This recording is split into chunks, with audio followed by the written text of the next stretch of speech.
Hey there, if you found your way here tonight, maybe it's because you're looking for something soft, something peaceful, something warm to fall asleep to. And maybe, just maybe, you love animals like I do, especially the quiet, mysterious little souls with whiskers and silent steps. Tonight, I want to tell you a story, a gentle one, about a kitten, a tiny, shivering little thing who waited by a window night after night, hoping for something. Not quite knowing what. She didn't have a name, not yet. Just soft fur, curious eyes, and a heart that refused to give up. If you've ever rescued a pet, or been rescued by one, if you've ever looked into the eyes of a cat and felt like they understood something you didn't say out loud, then I think this story is going to feel a little like home. So, pull up your blanket, rest your head, let the rain tap softly on the window while I tell you all about. You know that feeling when you're outside in the rain, looking through a window at somewhere warm, somewhere dry? That's where our story begins, with a tiny gray kitten, no bigger than your hand, pressing her nose against cold glass on the loneliest street in town. And friend, she wasn't looking out. She was looking in. The rain started like it always did in this part of the city, sudden and with a sigh. 1 minute the sidewalk was just kind of damp. The next, pouring. Big. That drop splattering the pavement like someone turned a faucet on full blast overhead. Underneath Mrs. Gable's rusty flower cart, a little ball of gray fur shivered. She was just a kitten, really, all big eyes and ribs you could almost count. Didn't have a name. Didn't have a home. Just this damp cardboard box she'd found behind the bakery. And now, this wobbly cart. She tucked her nose deeper into her own thin tail. It didn't help much. The wind was picking up now, blowing rain sideways under the cart. It hit her ears, cold and sharp. Plink, plink, plink. Across the narrow street, warm yellow light spilled from a row of houses. Windows glowed. She'd been watching one in particular, the one with the blue door. A boy lived there. She'd seen him before. He had kind eyes, and sometimes, he left a little bowl of something near the steps when it rained. Not today, though. Today, the rain came too fast. The kitten lifted her head. Raindrops caught in her whiskers. Her ears, one had a tiny nick at the tip, perked forward, listening. Beyond the drumming rain and the distant grumble of a truck, she heard something else. Laughter. Coming from inside that house with the blue door. A warm, muffled sound that made her tiny chest ache. She scooted as far back under the cart as she could, pressing her wet side against the cold brick wall of the building behind her. Water trickled down the gutter nearby, a sad little river heading nowhere good. The kitten closed her eyes. Just for a second. Just to pretend the brick wasn't so cold. Just to pretend the laughter was closer. Later, much later, the rain slowed to a drizzle. The kitten stretched stiff legs. Everything ached. The street was quiet now, slick and shiny under the few working streetlights. Mist was rising from the wet pavement, curling around dumpsters and parked cars like ghostly fingers. Hunger pinched her belly, sharp and familiar. Time to move. She slipped out from under the cart, her tiny paws silent on the wet sidewalk. The mist swallowed her up almost immediately. She felt invisible. Small. Just another shadow in the gray. She kept low, skirting the edge of the buildings, staying away from the open street. Her nose worked overtime. Damp concrete, stale grease from the diner's vent, the sharp tang of wet garbage, and then something else. Something faint but wonderful. Fish. Hope, thin but bright, flickered inside her. She followed the smell, quickening her pace. It led her down the narrow alley beside the blue door house. The smell was stronger here. Definitely fish. Leftovers, maybe? In a trash can? She padded closer, ears swiveling, listening for danger. Halfway down the alley, she froze. A sound. Not the wind. Not the dripping drain pipe. Footsteps. Light, quick footsteps coming from the street end of the alley. Her heart hammered against her ribs like a trapped bird. Run. Hide. Every instinct screamed it. But the smell of fish held her, just for a desperate second. And that second was too long. The footsteps stopped at the alley entrance. The kitten pressed herself flat against the cold, wet bricks, trying to melt into the wall. She couldn't see who it was through the thick fog, just a dark shape standing there, watching. Panic surged. She darted sideways, looking for a crack, a hole, anything. Her paws slipped on the wet pavement. She stumbled, letting out a tiny, terrified mew before she could stop it. The shape moved, not towards her, but slowly, carefully. It walked along the sidewalk, past the alley entrance, towards the front of the blue door house. The kitten stayed frozen, trembling, her eyes huge in the gloom. The shape stopped right in front of the big window she'd been watching earlier. It was the boy. She recognized the slope of his shoulders, the way he pushed his hair out of his eyes. He stood on the sidewalk, looking not into the alley, but up at the brightly lit window of his own house. He lifted a hand, knocked softly on the glass. Top, top, top. Inside, a woman's silhouette appeared. His mom, probably. She waved, smiling. The boy waved back. Then he turned and looked straight down the alley. The kitten held her breath. Could he see her? She was just a gray smudge in the gray mist. He didn't come closer. He just stood there for a long moment, looking into the alley, where she hid. Then he shoved his hands into his pockets, hunched his shoulders against the drizzle, and walked up the steps to the blue door. It opened, spilling warm light and the smell of something like cookies onto the wet porch. Then it closed, swallowing him up. The alley was dark again. Quiet. Just the drip, drip, drip of water and the frantic beating of one tiny, lonely heart. The kitten crept forward, towards the spot where the boy had stood. Near the steps, half hidden by a soggy bush, sat a small white bowl. Steam rose faintly from it into the cool night air. He had left something. Tonight. Just for her. She crept closer, the smell of plain, warm chicken filling her senses. Her fear was still there, buzzing under her fur, but something else pushed her forward. Something stronger than the rain, the cold, or the fog. Hunger, and maybe, just maybe, the tiniest flicker of something new. Something she didn't have a name for yet. Ever felt invisible? Like the world just rushes past while you're standing still? That was this little gray kitten's whole world. No name, no home, just cold nights under an old flower cart, watching warm lives flicker behind windows. But tonight, something small changed. And friend, sometimes that's all it takes. The chicken in the little white bowl wasn't fancy. Just boiled, plain, torn into tiny shreds.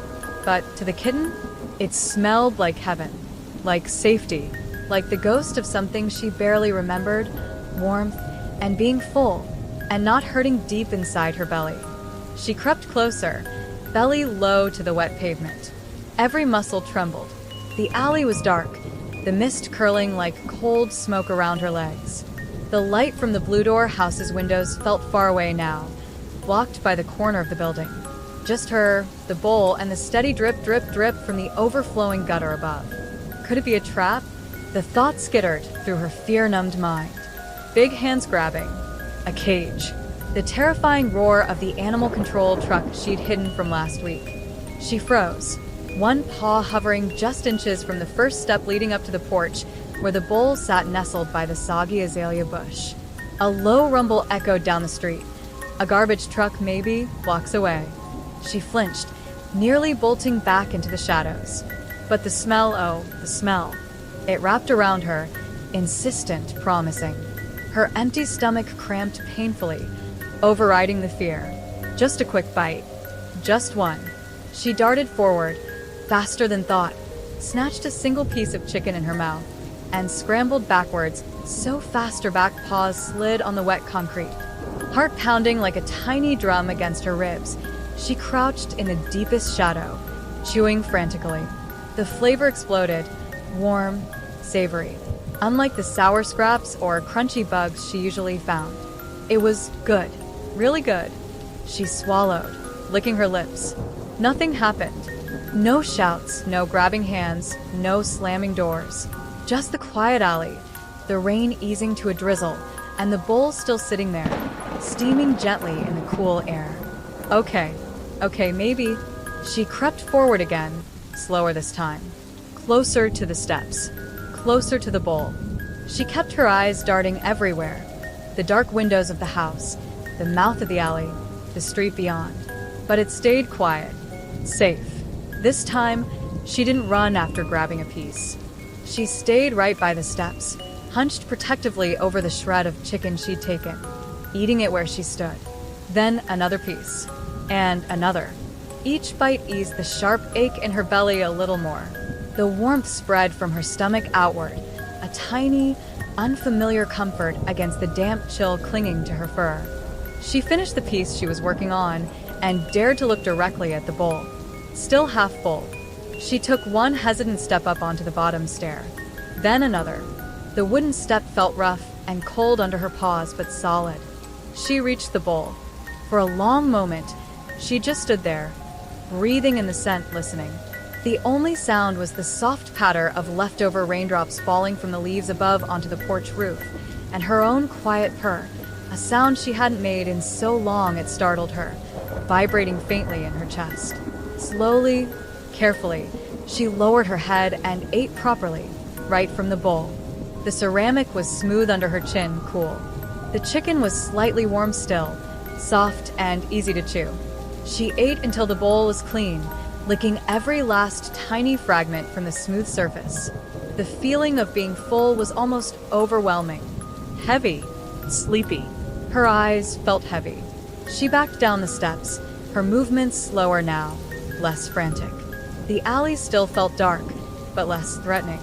The cart she slept under was a little way down the street. She looked at the blue door. Closed. Quiet. Then she looked at the empty bowl. A tiny, hesitant flicker of something warm stirred in her chest, right next to the purr that hadn't quite stopped. Instead of darting straight back to the dubious shelter of the wobbly cart, she found a slightly drier patch of pavement beneath the overhang of the bakery's back stoop, closer to the blue door house than she'd ever dared sleep before. It wasn't much, just a shallow alcove by a rusty drain pipe, but it was out of the worst of the drizzle. She circled twice, kneaded the cold concrete with her claws for a moment, a leftover instinct, searching for softness that wasn't there, then curled into a tight, damp ball, tucking her nose under her tail. The purr rumbled softly again, a quiet counterpoint to the dripping gutter. For the first time in weeks, she fell asleep without the sharp bite of hunger keeping her awake. Her dreams were vague, formless things, tinged with warmth and the lingering taste of chicken. She didn't dream of grabbing hands or roaring trucks. She just slept. The cold woke her, not the sharp, shocking cold of rain, but the deep, creeping chill of pre-dawn. The mist had thickened into a heavy fog, swallowing the streetlights into glowing halos. Everything was muffled, silent, and damp. Her fur felt clumped and cold. The warmth from the chicken was long gone. She stretched stiffly, joints popping, a tiny yawn cracking her jaw. Her first thought wasn't hunger. The memory of being full was still surprisingly vivid, but the bone-deep chill. She needed to get back under the cart before the bakery workers arrived with their loud voices and slamming doors. She slipped from her alcove, a gray wraith in the gray fog, padding silently down the familiar sidewalk. Reaching the cart, she ducked underneath. The familiar smells of damp wood, old dirt, and something vaguely floral, left over from Mrs. Gable's long-gone blooms, greeted her. It wasn't warm, but it was shelter. Out of the wind, out of the worst wet. She found her usual spot against the slightly drier back brick wall and curled up again, trying to conserve heat. As she tucked her nose into her chest, seeking any warmth, the rough texture of her own fur against her nose triggered a sudden, sharp memory. It wasn't a thought, exactly. More like a feeling, a scent, a sound, softness.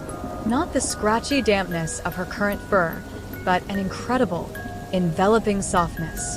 Fluffier, warmer, and a smell. Warm milk, clean fur, and something uniquely comforting, like sun on dry grass. Mother. The memory washed over her, vivid and painful. A small, dark space. Not cold. Warm. So warm. Pressed close to warm, wiggling bodies, her littermates. The soft rumble of her mother's purr vibrating through her tiny body, a soothing earthquake. The feeling of being completely safe, completely protected. The gentle rasp of her mother's tongue washing her face, her ears, rough but loving. The softness of her mother's belly fur as she nuzzled into nurse, the warm milk filling her tiny stomach instantly, effortlessly. She remembered the feeling of being carried, gently held in her mother's mouth, the world swaying dizzyingly below. She remembered the low, warning growl her mother made when something unfamiliar approached their safe corner behind the old shed. She remembered the comforting bulk of her mother curled around them all as they slept. Then the sharp, confusing wrongness. Loud noises, shouting, banging. The terrifying sense of her mother's fear flooding the small space. Being roughly scooped up, separated from the warm bodies and the comforting rumble. Cold air, bright, terrifying light. A hard, jolting ride in something dark and roaring. Then nothing. Just cold pavement, terrifying noises, and overwhelming, gnawing hunger. Alone. A tiny, mournful sound escaped her. Not quite a mew, not quite a whimper. She buried her nose deeper into her own chest fur, but it only felt scratchy and damp, a poor imitation of that lost softness. The memory of warmth made the present cold feel even deeper, more desolate. The purr that had rumbled in her sleep last night was gone, replaced by a hollow ache. She thought of the boys' bowl, the unexpected warmth, the relief of the food. It wasn't the deep, all-encompassing safety of her mother's presence, but it was something. A tiny point of light in the gray fog of her existence. A flicker of not alone. The fog outside the cart began to glow faintly pink as dawn approached. The city started its slow, groaning wake-up. Distant car doors slammed. An engine coughed to life. The bakery delivery truck rumbled down the street, its brakes hissing. The kitten tensed, pressing herself flatter against the brick. She thought of the blue door, the boy's quiet presence last night. The gentle tap-tap-tap on the window, not a threat, just communication. She thought of the food appearing, like magic, right when the rain came. Was that care? Was it possible? The memory of her mother's fierce protection warred with the bone-deep fear of humans instilled by her abandonment and life on the streets. Humans meant noise, chaos, grabbing hands, the terrifying roar of the truck. But this boy, he was different, quieter. His eyes, when she'd glimpsed them before darting away, hadn't held the sharp impatience or indifference she usually saw. They'd seemed kind, like the eyes she saw sometimes in the reflections of the warm windows she watched. A truck backfired loudly down the block. She flinched violently, the fragile thread of trust snapping instantly. Fear flooded back, cold and familiar. She squeezed her eyes shut, willing herself invisible. This was her world. Cold, fearful, alone. The memory of her mother's fur faded like the fog under the rising sun, leaving only the damp chill beneath the cart. As the days blurred into a damp, chilly week, a fragile routine began to form around the Blue Door house. The kitten stayed hidden during the noisy daylight hours, retreating to the deepest shadows under the cart or finding temporary refuge in the alley behind overflowing dumpsters. But as the late afternoon light began to fade, painting the wet streets in shades of gray and orange, she would drift closer. She learned the boy's schedule. He'd burst out the Blue Door most afternoons, often carrying a lumpy backpack, sometimes with other loud, laughing kids, sometimes alone. She'd watch from her hiding spot near the bakery stoop or deep within the alley's gloom. He'd kick a stone down the sidewalk, or stop to pet a friendly dog being walked by a neighbor, his voice carrying snippets of conversation. Homework sucks, or did you see that goal? He never looked for her directly during these times. He'd walk up the steps, disappear inside, and the Blue Door would close. The kitten would wait, patient and silent. Then, as dusk settled properly and the streetlights buzzed to life, the magic often happened. Sometimes it was the boy himself. He'd open the door quietly, step out onto the porch, look carefully around, his gaze often sweeping near her hiding spots without lingering, and place a small bowl down near the steps, sometimes just inside the alley entrance. Leftovers. Bits of tuna fish one night, Plain rice mixed with little chunks of unseasoned hamburger another. A small pile of dry, crunchy food that smelled vaguely like chicken. He'd retreat back inside quickly, leaving the offering. Other times, it was the woman, his mother. She'd come out, maybe to bring in a package or check the mailbox. She'd pause, look thoughtfully at the spot near the steps, and sometimes go back inside, returning with a small dish or a little pile of food. Her movements were calmer, less hurried than the boys. She'd glance around too, but her eyes held a softer kind of watchfulness. The kitten learned to wait.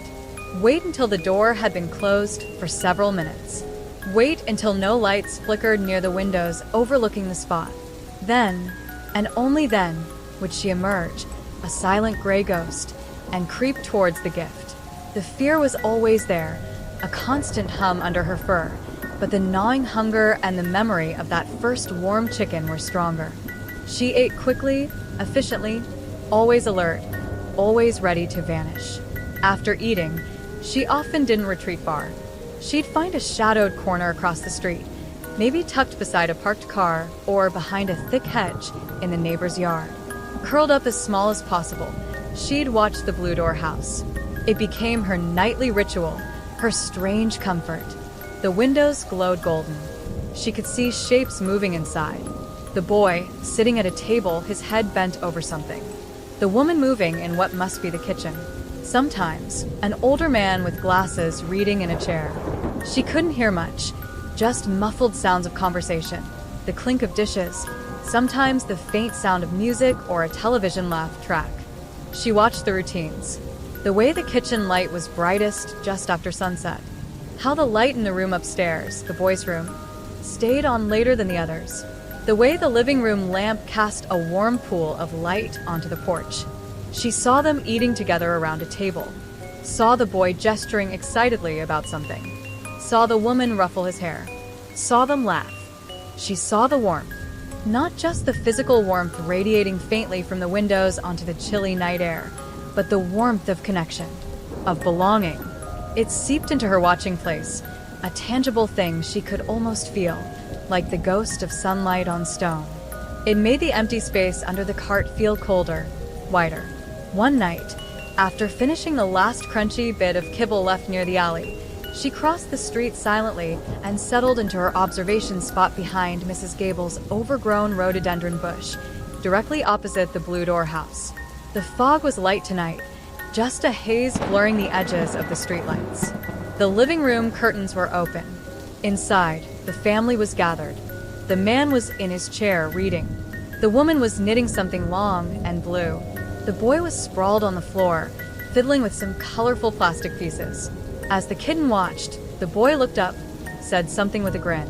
The woman laughed, a sound that carried faintly through the glass. She put down her knitting, got up and walked over. She ruffled his hair again, then bent down, pointing at something he was building. They talked for a moment, heads close together. The man looked up from his book, smiling at them. The kitten watched, utterly still. Her own tiny chest felt tight, not with fear this time, but with a longing so deep and sharp it stole her breath. It wasn't just the warmth or the food she craved in that moment. It was the easy touch, the shared laughter, the feeling of being part of a circle of light in the darkness. The feeling of being seen, not as a stray to be shooed away, but as someone whose presence mattered. A car drove past, its headlights sweeping over the bush. She ducked lower, pressing herself into the damp earth. When the lights passed, she looked back.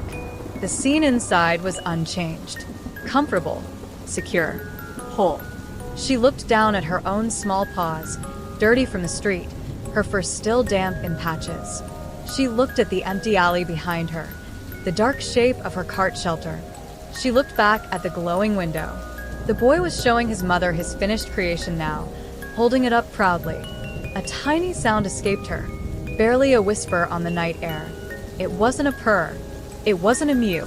It was a sigh. A sigh filled with the ache of watching something beautiful and unreachable, like a firefly in a jar you couldn't open. She didn't have a name. She didn't have a home. She had cold nights, scavenged meals, and fear. But she also had this The nightly ritual, the small bowl of hope, and the silent vigil at the window of warmth. It wasn't enough. Not nearly enough. But for now, it was all she had. She tucked her nose under her tail, her eyes never leaving the golden rectangle of light across the street, watching the lives flicker within, dreaming dreams she couldn't quite name. You ever lock eyes with someone and just know? Not in a big, dramatic way, but in that quiet second when the whole noisy world fades out, and it's just you and them and this tiny thread of something real. That's what happened on a Tuesday, around 4:37 p.m., when a boy named Leo finally saw the kitten who'd been watching his window all along. Leo shoved his math book deeper into his backpack, the zipper groaning in protest. School had dragged like cold syrup. All he wanted was a snack, maybe 20 minutes of pixel pause on his tablet, and 0 quadratic equations. He pushed open the blue door, the familiar creak echoing down the quiet street. Rain had threatened all afternoon but hadn't quite fallen. The air felt thick and damp, smelling like wet pavement, and the lilacs blooming in Mrs. Gable's yard across the street. He took the porch steps 2 at a time, sneakers thudding softly. That's when he saw it. Movement, quick and low, near the overgrown rhododendron bush hugging Mrs. Gable's fence. Just a blur of gray. A squirrel? Too small. A rat? His stomach did a little flip. He hated rats. He paused, backpack dangling from one shoulder, squinting into the deep green shadows under the bush. Nothing. Probably just the wind rustling leaves. He turned to go inside. There. Not wind. Eyes. Huge, round, and the color of dusty bottle glass. They stared back at him from the gloom beneath the bush, wide and utterly still. Leo froze. Not a rat. Definitely not. It was a cat. A kitten. So small it could probably fit inside his lunchbox. Its fur wasn't just gray. It was a messy patchwork of damp charcoal and ash, clumped in places, sticking out wildly in others. It looked less like an animal and more like a sad little dust bunny blown under the bush by the wind. Their eyes held. Leo didn't breathe. The kitten didn't blink. It was pressed so flat against the damp earth beneath the bush that it seemed to be trying to melt into it. He saw the faintest tremor running through its tiny body. Not from cold, he guessed. From fear. Pure, liquid fear. He knew this kitten. Or rather, he knew of it. The little shadow Mom mentioned seeing near the trash cans. The reason she'd started putting out the small blue bowl by the steps some nights. Just scraps, Leo, she'd said. Poor little, Mite looks half-starved. He'd seen the bowl emptied mornings, but he'd never actually seen her. Seeing her now, it was different. Up close, she wasn't just a stray. She was real. He saw the dried mud on her white-tipped paws, the way one ear had a tiny, jagged nick at the tip, the ribs pressing faintly against her messy fur. She wasn't hiding in the bush. She was hiding from him. He remembered the time last year he'd tried to rescue a lost tabby behind the grocery store. He'd moved too fast, too eager. The cat had bolted like a shot, vanishing into traffic. His dad had found him crying on the curb. Wild things need patience, but, he'd said softly, more than you think. Leo took a slow, silent breath. He didn't smile, didn't whisper, "Here, kitty," didn't move an inch closer. He just looked, let her see him looking. His backpack strap slid off his shoulder, landing with a soft thump on the porch boards. The kitten flinched violently at the sound, a tiny gasp of air escaping her. Her eyes widened impossibly further, whites showing all around the green. She was coiled tight, ready to explode out from under the bush in a blur of panic. Don't run. Please don't run. The thought was a silent scream in Leo's head. He forced his own tense shoulders to relax. Slowly, deliberately, he sank down onto the top porch step, not facing her directly, but angled slightly away, looking out towards the quiet street instead. He rested his elbows on his knees, letting his hands dangle loosely between them. Small. Non triatening. He counted the heartbeats pounding in his own ears. 1, 2, 3. The kitten didn't bolt.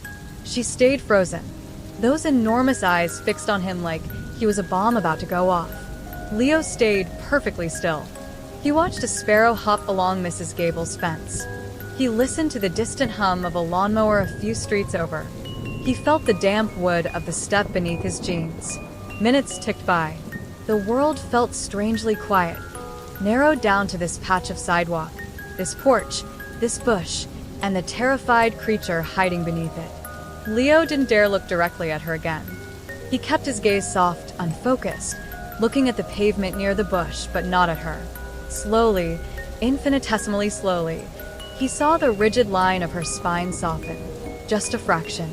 The tremor running through her seemed to lessen, not stop, but lessen. She wasn't pressed quite so flat anymore. She was watching, still scared, but watching. A car turned the corner, its engine a low growl. Instantly, the kitten shrank back, vanishing deeper into the shadows under the rhododendron. Leo stayed put, a still point in the sudden noise. The car passed. The quiet returned. He waited, counted 10 more slow breaths. Then, moving as if underwater, he pushed himself up from the step. He didn't look towards the bush. He just turned, opened the blue door as quietly as he could, and slipped inside. He closed the door softly behind him, leaning his forehead against the cool wood. His heart was still thumping. He could still see those huge, frightened green eyes. Lau? That you? Mom called from the kitchen. Yeah. His voice sounded rough. He cleared his throat. Just me. He walked towards the kitchen.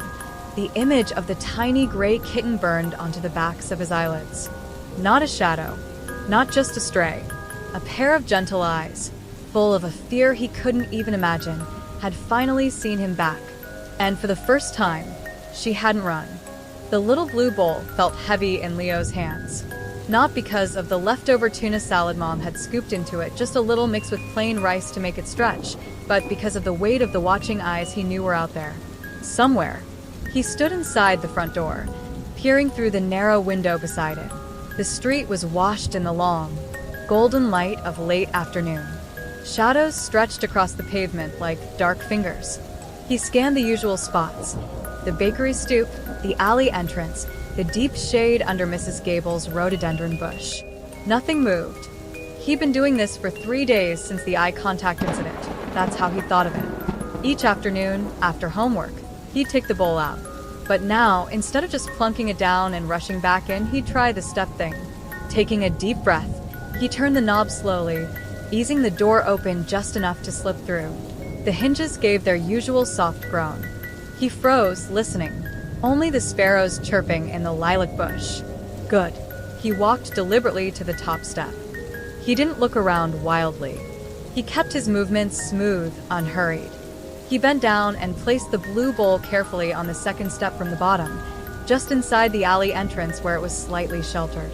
The smell of tuna and rice stripped it up. Then came the hard part. He sat down. Right on the top step, just like before. He pulled his knees up, rested his arms on them, and looked out at the street, not down the alley or towards the bush. He tried to make himself look boring, uninteresting, like a piece of porch furniture. Please be there. Please don't run. He counted the cracks in the sidewalk across the street. 1, 2, 3 long ones radiating from the old oak tree's root bulge. He listened to the rhythmic chirp-chirp of a cardinal high up in the oak. He felt the warm wood of the step through his jeans, the cool breeze stirring the hair on the back of his neck. He tried to breathe slowly, evenly the way Dad did when he was meditating. In 2, 3, out 2, 3. Nothing happened. Minutes crawled by. A bumblebee buzzed lazily around the pot of geraniums Mom kept by the door. Disappointment, cold and heavy, started to settle in his stomach. Maybe she wasn't there. Maybe she'd moved on. Maybe yesterday was just a fluke. He was about to give up, his legs starting to cramp, when he heard it. Not a sound exactly. More like a shift in the air. A tiny, almost imperceptible rustle from the alley entrance, just beyond where he'd placed the bowl. He didn't turn his head, didn't even flick his eyes. He kept staring at the sidewalk cracks, but every nerve in his body was suddenly laser-focused on that spot just beyond his peripheral vision. His breath caught. Rustle, scrape. Silence. Scritch, like the tiniest claw on concrete. Leo held perfectly still. He could feel his heartbeat in his fingertips.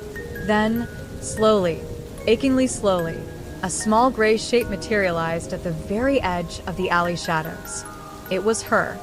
She was crouched so low her belly fur brushed the concrete. Her eyes, enormous and luminous in the dimness, were fixed on him, not on the bowl, on him. She didn't move closer to the food. She stayed frozen at the alley's edge, a statue of fur and fear. Leo stayed frozen too, a statue of a boy trying desperately not to scare a ghost. The standoff felt like it lasted hours. The cardinal kept chirping. The bumblebee buzzed. Leo's foot started to tingle. He wanted to wiggle his toes so badly, but he didn't dare. He focused on the feeling of the breeze, the warmth of the sun on his arms, the faint, briny smell of the tuna. Look at the food, he thought, pouring every ounce of calm he could muster towards her. It's good. It's yours.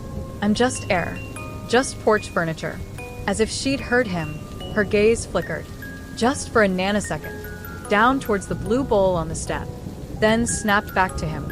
Another endless minute passed. Then, with a suddenness that made Leo's own heart jump, she darted forward. Not towards the bowl, just a single, lightning-fast step out of the alley shadows, onto the slightly brighter pavement near the steps. She froze again, closer now, trembling violently. Her eyes never left him. Leo didn't move, didn't blink. He just breathed. In 2-3, out 2-3. Another dart, another frozen pause, even closer to the steps. He could see the individual clumps in her damp fur now, the way her whiskers quivered. She was eyeing the bowl. It was only inches from her nose now. The smell must be overwhelming. Hunger warred with terror on her tiny face. Leo saw her throat work as she swallowed. One more microdart. Her front paws were now on the bottom step. Her nose twitched, stretching towards the bowl's rim. This is it, Leo thought, his muscles screaming to stay relaxed. She's gonna eat. Just stay still. Be wood. Be stone. Her head dipped. Quick as a snake strike, she snatched a single, tiny shred of tuna from the very edge of the rice. She didn't even chew.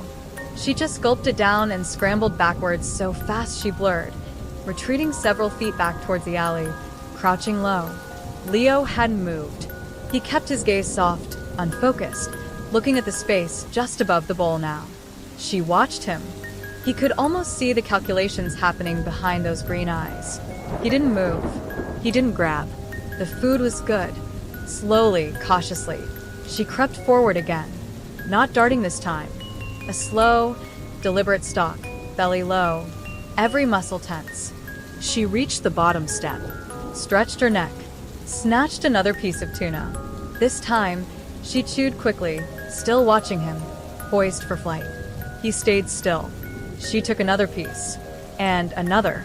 Each time, she retreated a little less. Each time, her body stayed slightly less rigid. Finally, she didn't retreat at all. She stayed on the bottom step, hunched over the bowl, eating rapidly. Her eyes still flickered up to him constantly, but the frantic terror was fading, replaced by a wary watchfulness. The trembling had almost stopped. Leo watched her eat. He saw the way her tiny jaw worked, the way her ears swiveled constantly listening, the way her dirty little paws braced against the rough wood of the step. She was so small, so incredibly vulnerable. A fierce, protective feeling surged in his chest, warm and unexpected. He didn't reach out, didn't speak. He just sat there, a quiet boy on a warm porch step, watching a lost kitten eat the tuna salad he'd brought her. The sun dipped lower, painting the street in gold and long shadows. The cardinal stopped singing. The world felt soft and quiet and strangely perfect. She cleaned the bowl, every last grain of rice, every fleck of tuna. She licked the smooth ceramic surface meticulously. Then, finally, she looked up at him. Not with fear this time, not quite with trust, but with something else. A flicker of assessment. A question. Leo held her gaze for a single, breathless second. Then, very slowly, deliberately, he gave her the tiniest nod. Just a dip of his chin. It's okay. She blinked. Once. Slowly. Then, without a sound, she melted back into the alley shadows and was gone. Leo sat there for a long time after, the empty blue bowl beside him, the warmth of the setting sun on his back, and a new, fragile feeling blooming in his heart. Then, Not the pounding kind, but the steady, whispering kind that turned the world into a soft, gray watercolor. Leo stood at the front window, watching droplets chase each other down the glass. Perfect bowl weather. He'd chosen tonight's offering carefully. The last bits of plain, boiled chicken from dinner, chopped extra fine. No rice tonight, just pure, simple chicken. He'd even warmed it slightly in the microwave, just enough to take the chill off. Mom had smiled when she saw him. Special delivery for the alley cat. She has good taste in chicken, Leo had mumbled, feeling his ears get warm. Now, bowl in hand, he went through the routine. Slow door opening, careful placement on the second step, right under the slight overhang of the porch roof. Then the sitting, top step, knees up, eyes on the wet street, the rain-slicked cars, the glowing windows of houses where other families were dry and warm. He didn't expect her tonight. Not with the rain. She'd be holed up somewhere drier than this exposed step. Under the cart, probably. He'd checked earlier. It was still there, looking even wobblier in the damp. He was just about to give up, the damp seeping through his jeans, when he saw movement near the bakery stoop. Not the alley.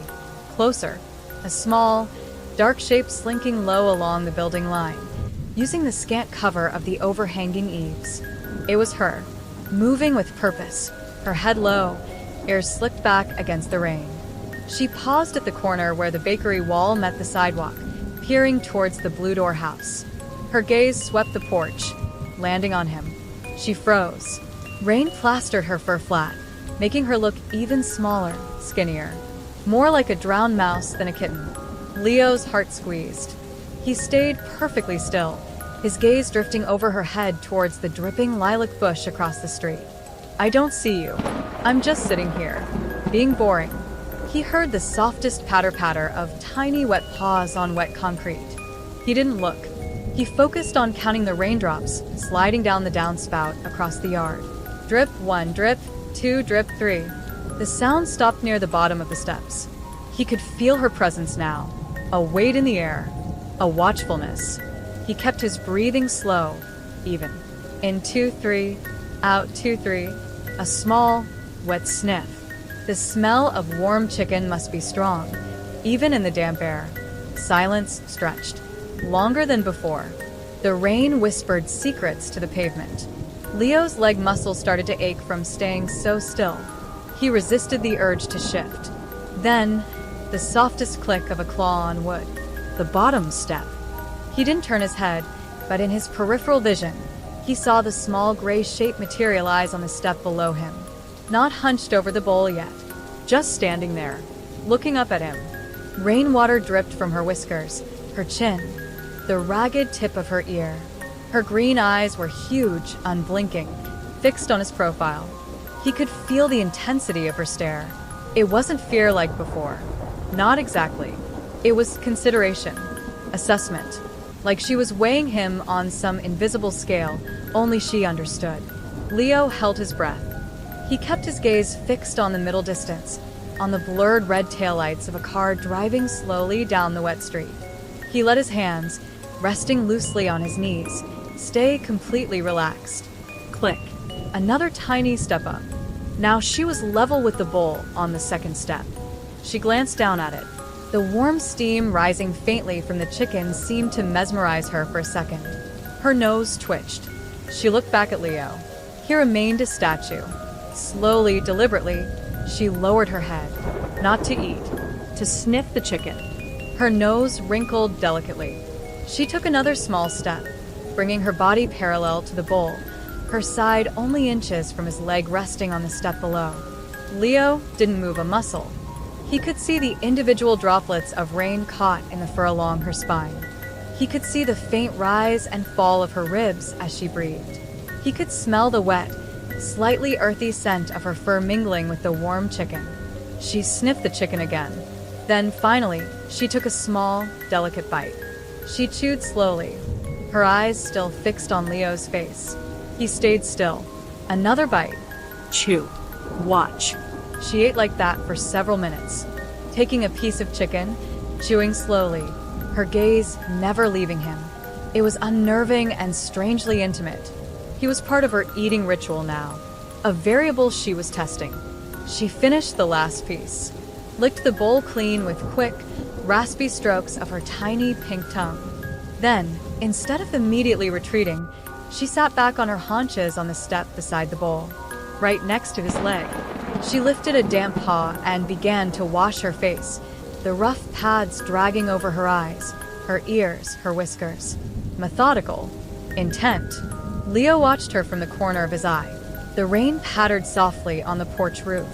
The world felt hushed, wrapped in gray velvet. This small act of grooming, so close, felt like a miracle. A fragile, wet miracle. He had an idea, a crazy idea. He moved his hand, not towards her, just his hand, resting on his knee. He lifted it slowly, slowly, and brought it towards his own face. He scratched his nose, a completely normal, boring human thing to do. The kitten froze mid-lick, paw suspended in the air, her eyes locked onto his hand. Leo lowered his hand slowly back to his knee. He didn't look at her. She stared at his hand for a long moment. Then, cautiously, she resumed washing, but her eyes kept flicking back to his hand. He waited, counted 10 raindrops down the downspout. Then, ever so slowly, he moved his hand again. Not towards her, just an inch along his own knee. He rested his fingertips lightly on the denim. The kitten stopped washing. She watched his fingers. He saw her tiny nostrils flare, scenting the air. He didn't move his hand further. He just let it rest there. An offering of stillness. Silence. Then, the soft drip, drip, drip from the gutter. Then the impossible happened. The kitten took one tiny, hesitant step closer to his leg. Her damp fur brushed against the side of his jeans. Just the lightest touch. Leo felt it like an electric current. He held his breath. She sniffed his fingertips. A quick, delicate sniff. Her cold, wet nose brushed against his skin. he didn't twitch. Didn't pull away. She sniffed again, longer this time. Then, she lifted her head and looked directly into his eyes. Not with fear. Not with calculation. With curiosity. A deep, searching curiosity. Leo looked back. He didn't smile big. Just a tiny, gentle softening around his own eyes. It's okay, he thought, pouring everything he had into that silent message. You're okay. She held his gaze for a long, breathless moment. Her small body was still tense, but the rigid fear was gone, replaced by something softer, something tentative. Then, without warning, she leaned her small, damp head forward, just a fraction of an inch, and pressed her cheek, ever so softly, against his knuckles. It was the lightest touch, fleeting, barely there, like the brush of a falling leaf. But it was real.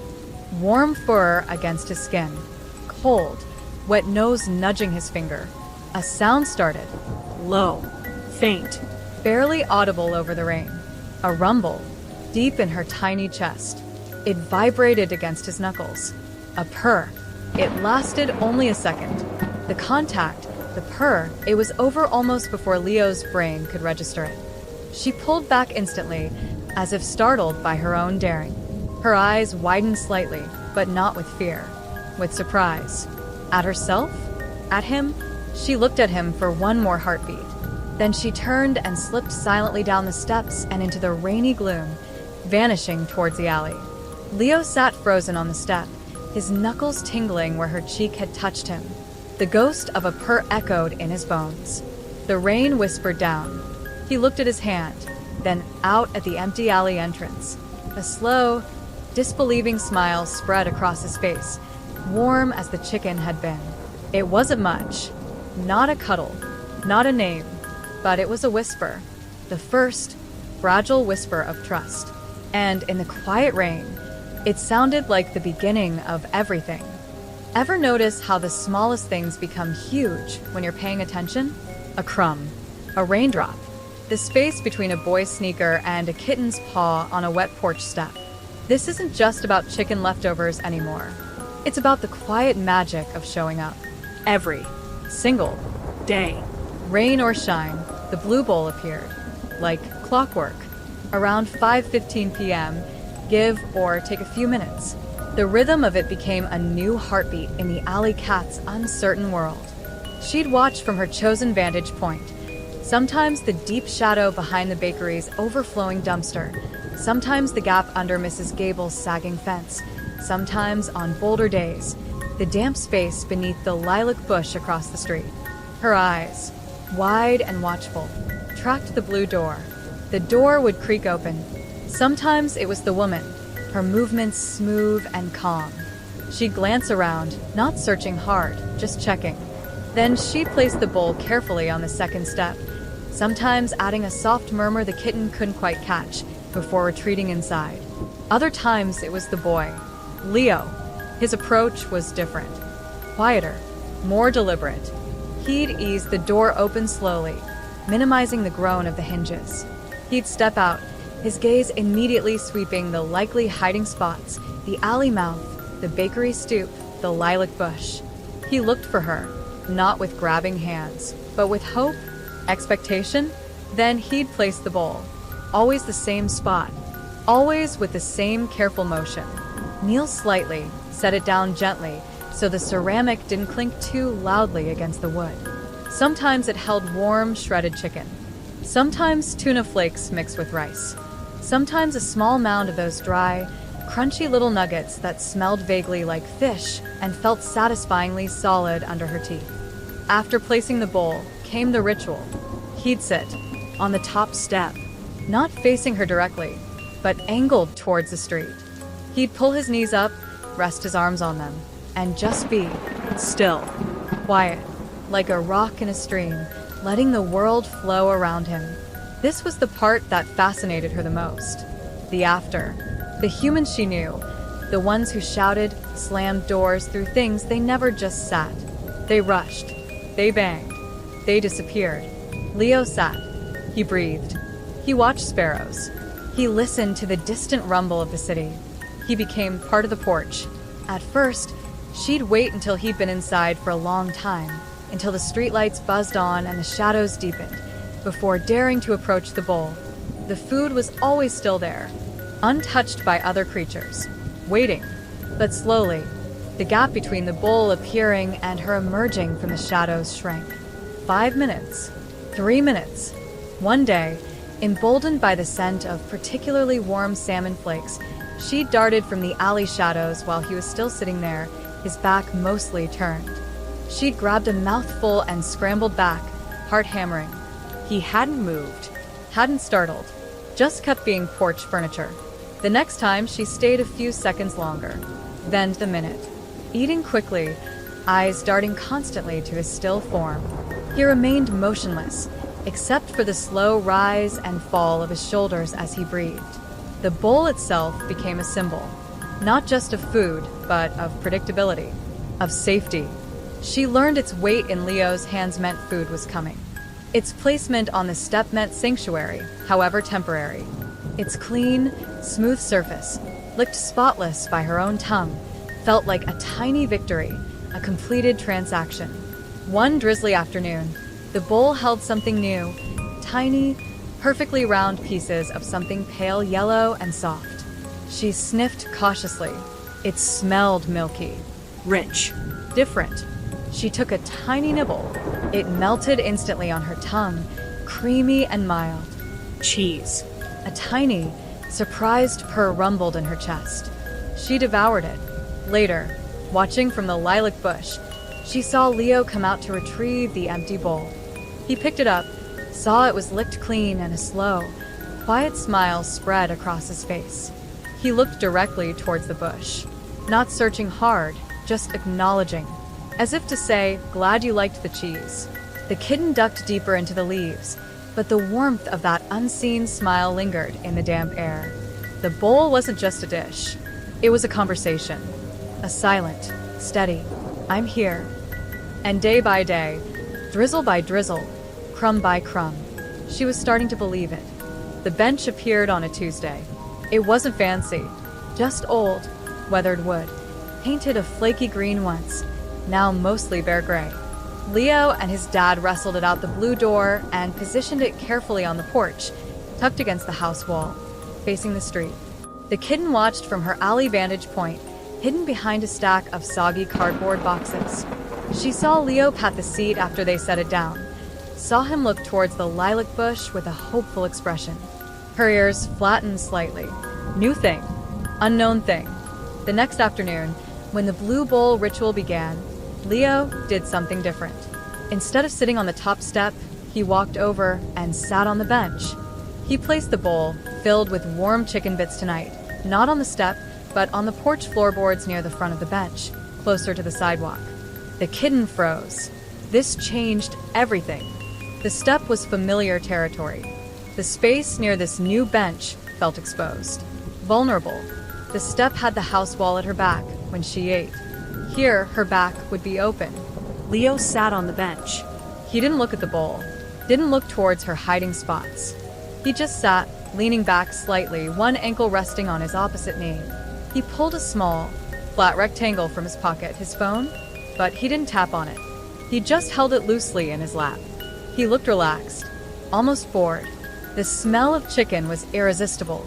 It drifted towards her, a warm, savory siren song.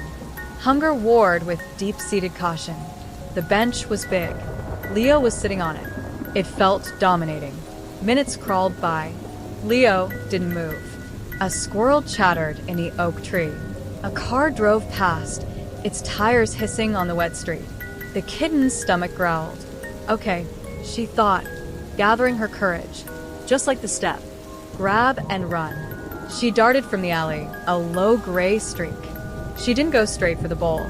She veered left, slipping silently under the porch itself. It was dark, damp, and smelled of earth and old spiderwebs. Cobwebs brushed her whiskers, but it felt safer, hidden. She could see the bowl through the latticework skirting the porch edge. It sat there, tantalizingly close, just beyond the wooden fringe. She could also see Leo's sneakers, resting on the porch floorboards near the bench legs. Too close. She crouched in the damp dirt under the porch, paralyzed. The chicken was right there, but Leo's feet were right there. She could see the worn blue fabric of his jeans where they met his socks. She heard the soft rustle as he shifted slightly on the bench. He knows I'm here, she realized with a jolt. He'd put the bowl here knowing she might use the space under the porch. This wasn't random. This was strategy. Panic flared. Was it a trap? Lure her close under the porch where she couldn't escape? She tensed, ready to bolt back into the alley. But Leo didn't move. His feet stayed still. He didn't bend down to peer under the porch. He didn't make a sound. He just sat, above her, on the bench. The smell of chicken was overwhelming. Her mouth watered. She took a tiny, shuffling step forward under the porch, keeping low. The latticework was between her and his feet. Protection. Sort of. Another shuffle. Closer to the bowl. She could see the individual pieces of chicken now. Her nose pressed against the cool wood of the lattice. Only a few inches separated her from the food. And from Leo's sneakers. She looked at the chicken. Looked at the sneaker. Back at the chicken. Her stomach cramped. Just be quick. She squeezed her head and one shoulder through a gap in the latticework. It was tight. Scraped her fur. She ignored it. Her neck stretched. Her teeth closed on a piece of chicken. She yanked it back through the gap, retreating several feet under the porch, heart pounding. She ate it, crouched in the dirt. It was delicious. Warm. Comforting. She looked back at the bowl, still full. Leo's feet hadn't moved. Emboldened, she crept forward again. This time, she didn't retreat after grabbing a piece. She stayed near the lattice, hunched protectively over her prize, eating it where she was. She kept one eye fixed on Leo's sneakers. Nothing happened. Piece by piece, she pulled chicken through the latticework. She ate until the bowl was empty. Her belly felt comfortably full. The fear hadn't gone away, but it had settled into a low hum. manageable. She licked her lips, savoring the last taste. She looked at Leo's feet. They shifted slightly. She tensed, but he just crossed his other ankle over his knee. A normal movement, not threatening. Curiosity, that old feline itch, began to stir. What was he doing up there? Just sitting? Slowly, cautiously, she lifted her head a little higher, peering through a different gap in the latticework. She could see more now. His knees, his hands resting loosely in his lap, holding that flat rectangle, the edge of his jacket. Then she saw his face. He was looking out at the street, but his eyes seemed unfocused, distant, not watching for her, not watching for anything in particular, just being. His expression was calm, peaceful, even. A strange feeling washed over her. Not fear, not hunger, something else. A sense of shared quiet. He was sitting in the open, relaxed. She was hidden under the porch, full-bellied. The rain started again, a soft patter on the porch roof above him, a muffled drumming on the earth around her. For the first time, hiding didn't feel like cowering. It felt like coexisting, sharing the same patch of damp world, separated only by a thin wall of wood, both content in their own spaces. She watched his still form as the light faded, the rhythmic sound of the rain and his slow, steady breathing weaving a strange, comforting lullaby in the gathering dusk. The bench, once a threat, had become part of the shelter. The space under the porch became her new dining room. The latticework was her window. Leo's bench was her ceiling. And the blue bowl, placed faithfully near its edge every evening, was her centerpiece. Leo stuck to his routine. Out with the bowl. Place it near the bench. Sit. Breathe. Be still. Sometimes he'd have his phone, sometimes a book. Once he even brought out a small sketch pad and a pencil. She'd watched, fascinated, as the pencil whispered across the paper.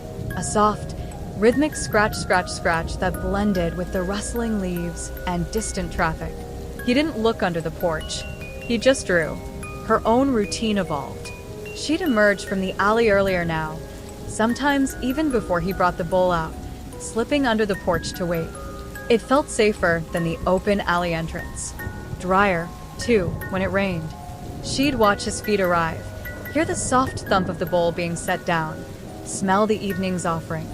She stopped retreating after grabbing each piece of food.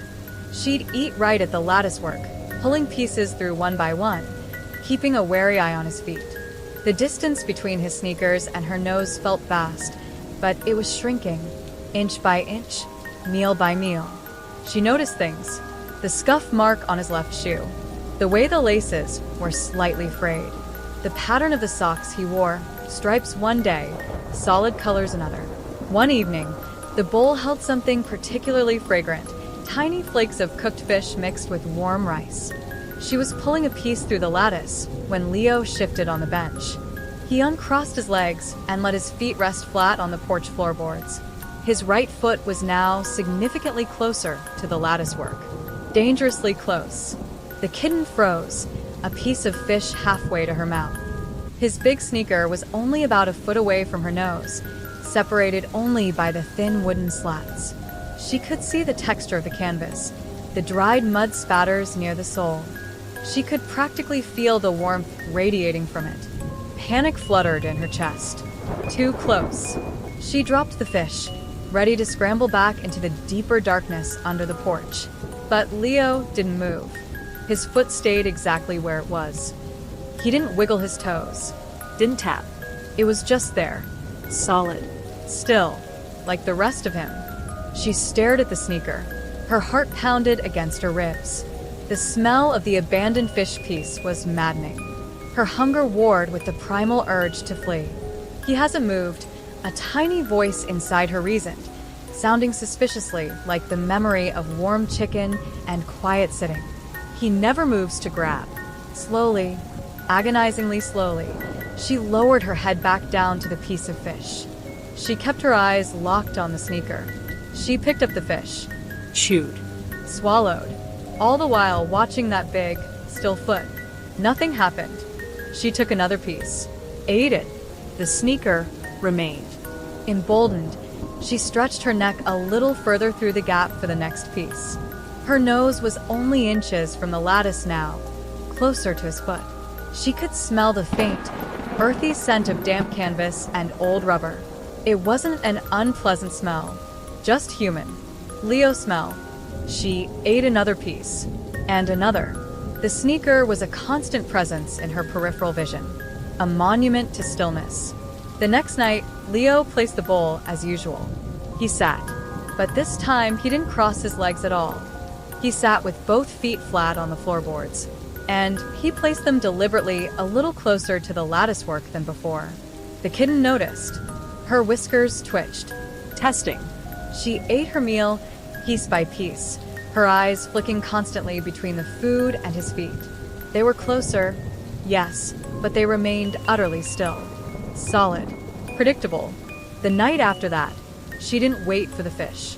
She emerged from the alley as soon as she saw Leo sit down with the bowl. She slipped under the porch and went straight to the lattice. The bowl sat there, steaming slightly in the cool evening air. Leo's feet were already planted, close but not crowding. She didn't hesitate. She started eating immediately, pulling pieces through the lattice. Her body relaxed, her tail curled loosely around her paws. She glanced at his feet occasionally, but the frantic watchfulness was gone, replaced by a simple awareness. He's there. He's still. Halfway through her meal, Leo did something new. He moved his foot, not towards her, just a tiny adjustment. He slid his right foot maybe an inch sideways on the floorboard. It made a soft, gritty sound, shhhhd. The kitten paused mid-bite, a piece of chicken hanging from her mouth. Her eyes snapped to the foot. It had stopped moving. It was just resting in its new position. Still. She looked at it, looked at the piece of chicken, swallowed. Then, deliberately, she stretched her neck through the latticework again, reaching for the next piece. Her head was now directly adjacent to where his foot had been moments before. She could have stretched out a paw and touched his shoelace. She didn't, but she was aware of the proximity. The warmth radiating from the canvas seemed stronger. She ate the chicken, her purse starting up a low, hesitant rumble she couldn't quite suppress. It vibrated softly in the confined space under the porch. Leo didn't react. He didn't look down. He just sat, breathing slowly, his presence a quiet anchor in the twilight. But the kitten saw it, a tiny, almost imperceptible softening in the line of his shoulders, a relaxation that hadn't been there before. She finished the bowl, licked it clean, the rasp of her tongue loud in the quiet under the porch. She sat back, full and content. She looked at Leo's foot, so close to the lattice. Then, slowly, deliberately, she did something she hadn't planned. She stretched out one small, white-tipped paw, not through the lattice, just towards it. She extended her claws ever so slightly and gently, silently, scratched the inside of the wooden slat closest to his shoe. Scritch. Scritch. It wasn't a sharp sound, just a soft whisper of claw on old, dry wood. A tiny, private marking. I was here. This is my space, too. She saw Leo's foot twitch. Just a tiny flex of his toes inside the sneaker. He'd heard. He knew. She pulled her paw back quickly, tucking it under her chest, suddenly shy. But the warmth in her own chest, the steady rumble of her purr, didn't stop. She watched his foot. It stayed still, but she felt the change. The air under the porch, the space between the lattice and the bench, felt different, charged with a silent understanding. He didn't move his foot away. He left it there, Close. Present. acknowledging her tiny scritch in the quiet dark. One paw closer. Every single day. Ever leave the light on for someone? Or maybe set an extra place at the table, just in case? That's what the faded blue blanket on the porch was.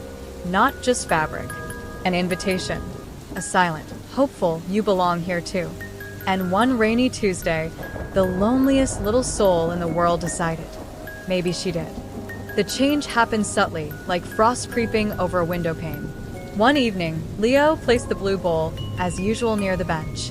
But beside it, something new lay folded on the dry porch floorboards, a rectangle of thick, nubby fabric, faded to a soft blue-gray like old denim.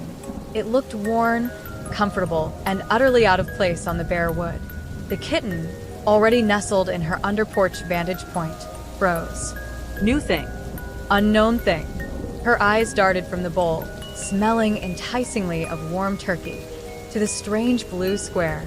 It didn't move, didn't smell like danger. Just wool, Dust?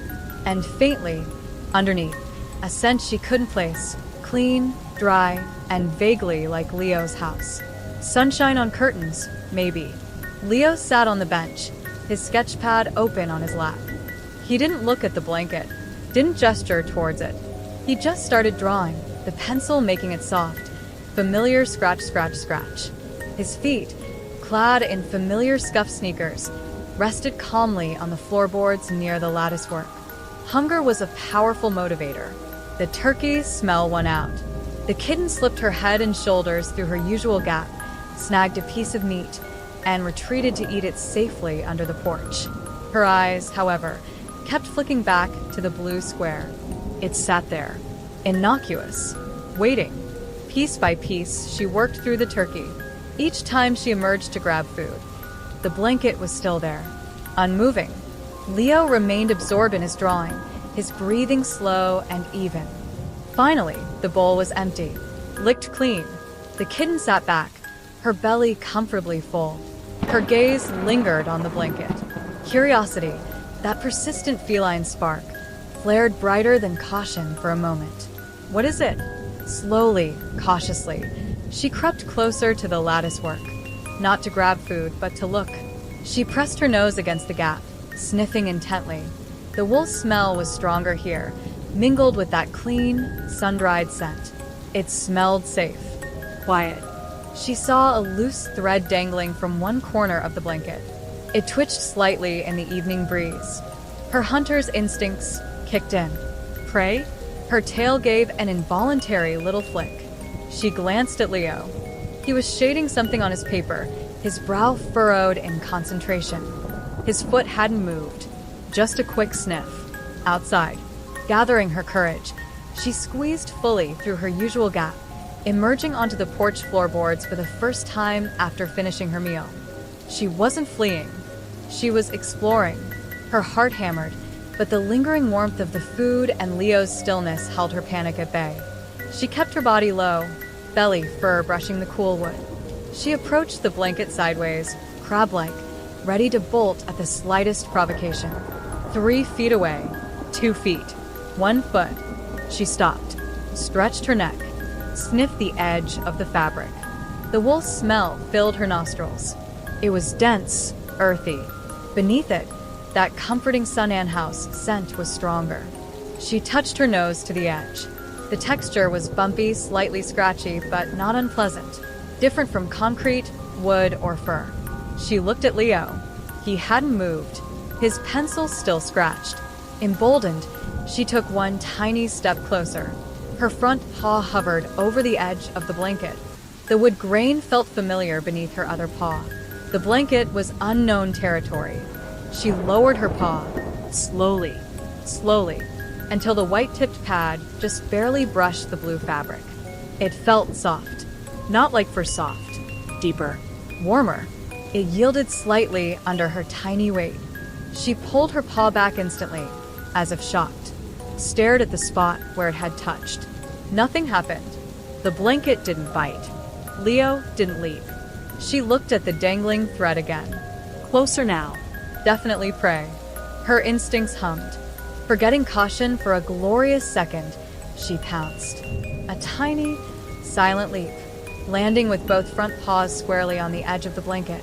Her claws snagged satisfyingly in the nubby weave. Gotcha. She gave the thread a quick, playful bat with her other paw.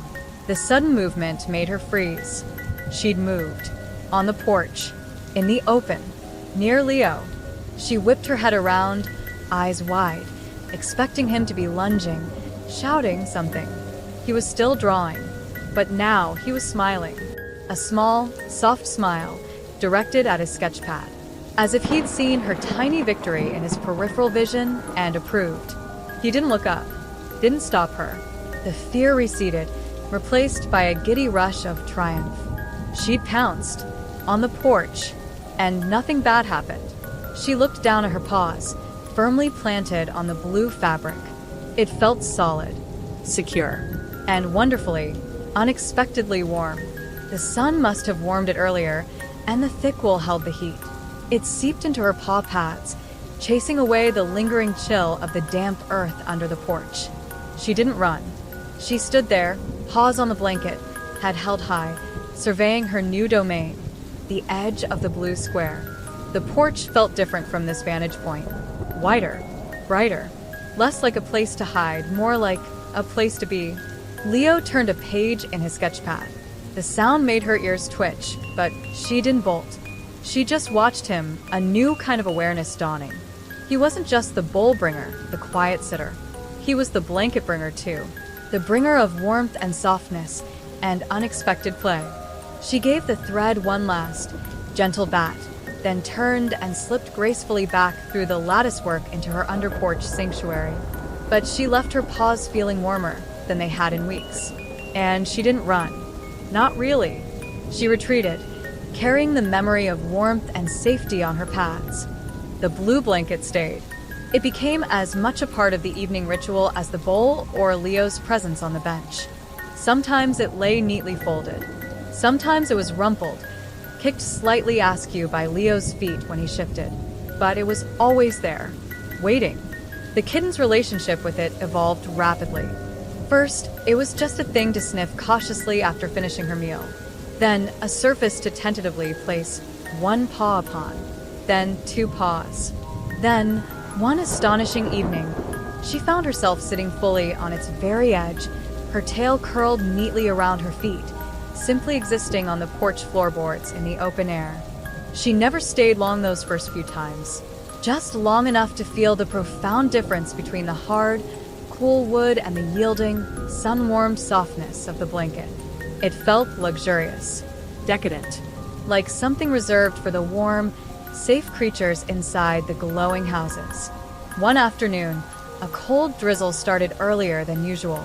The kitten huddled under the porch, listening to the steady drip, drip, drip from the roof edge onto the muddy ground. The air felt damp and chilly, seeping into her fur. She watched the rain bead on the latticework, blurring her view of the porch. Leo arrived, hood pulled up against the drizzle.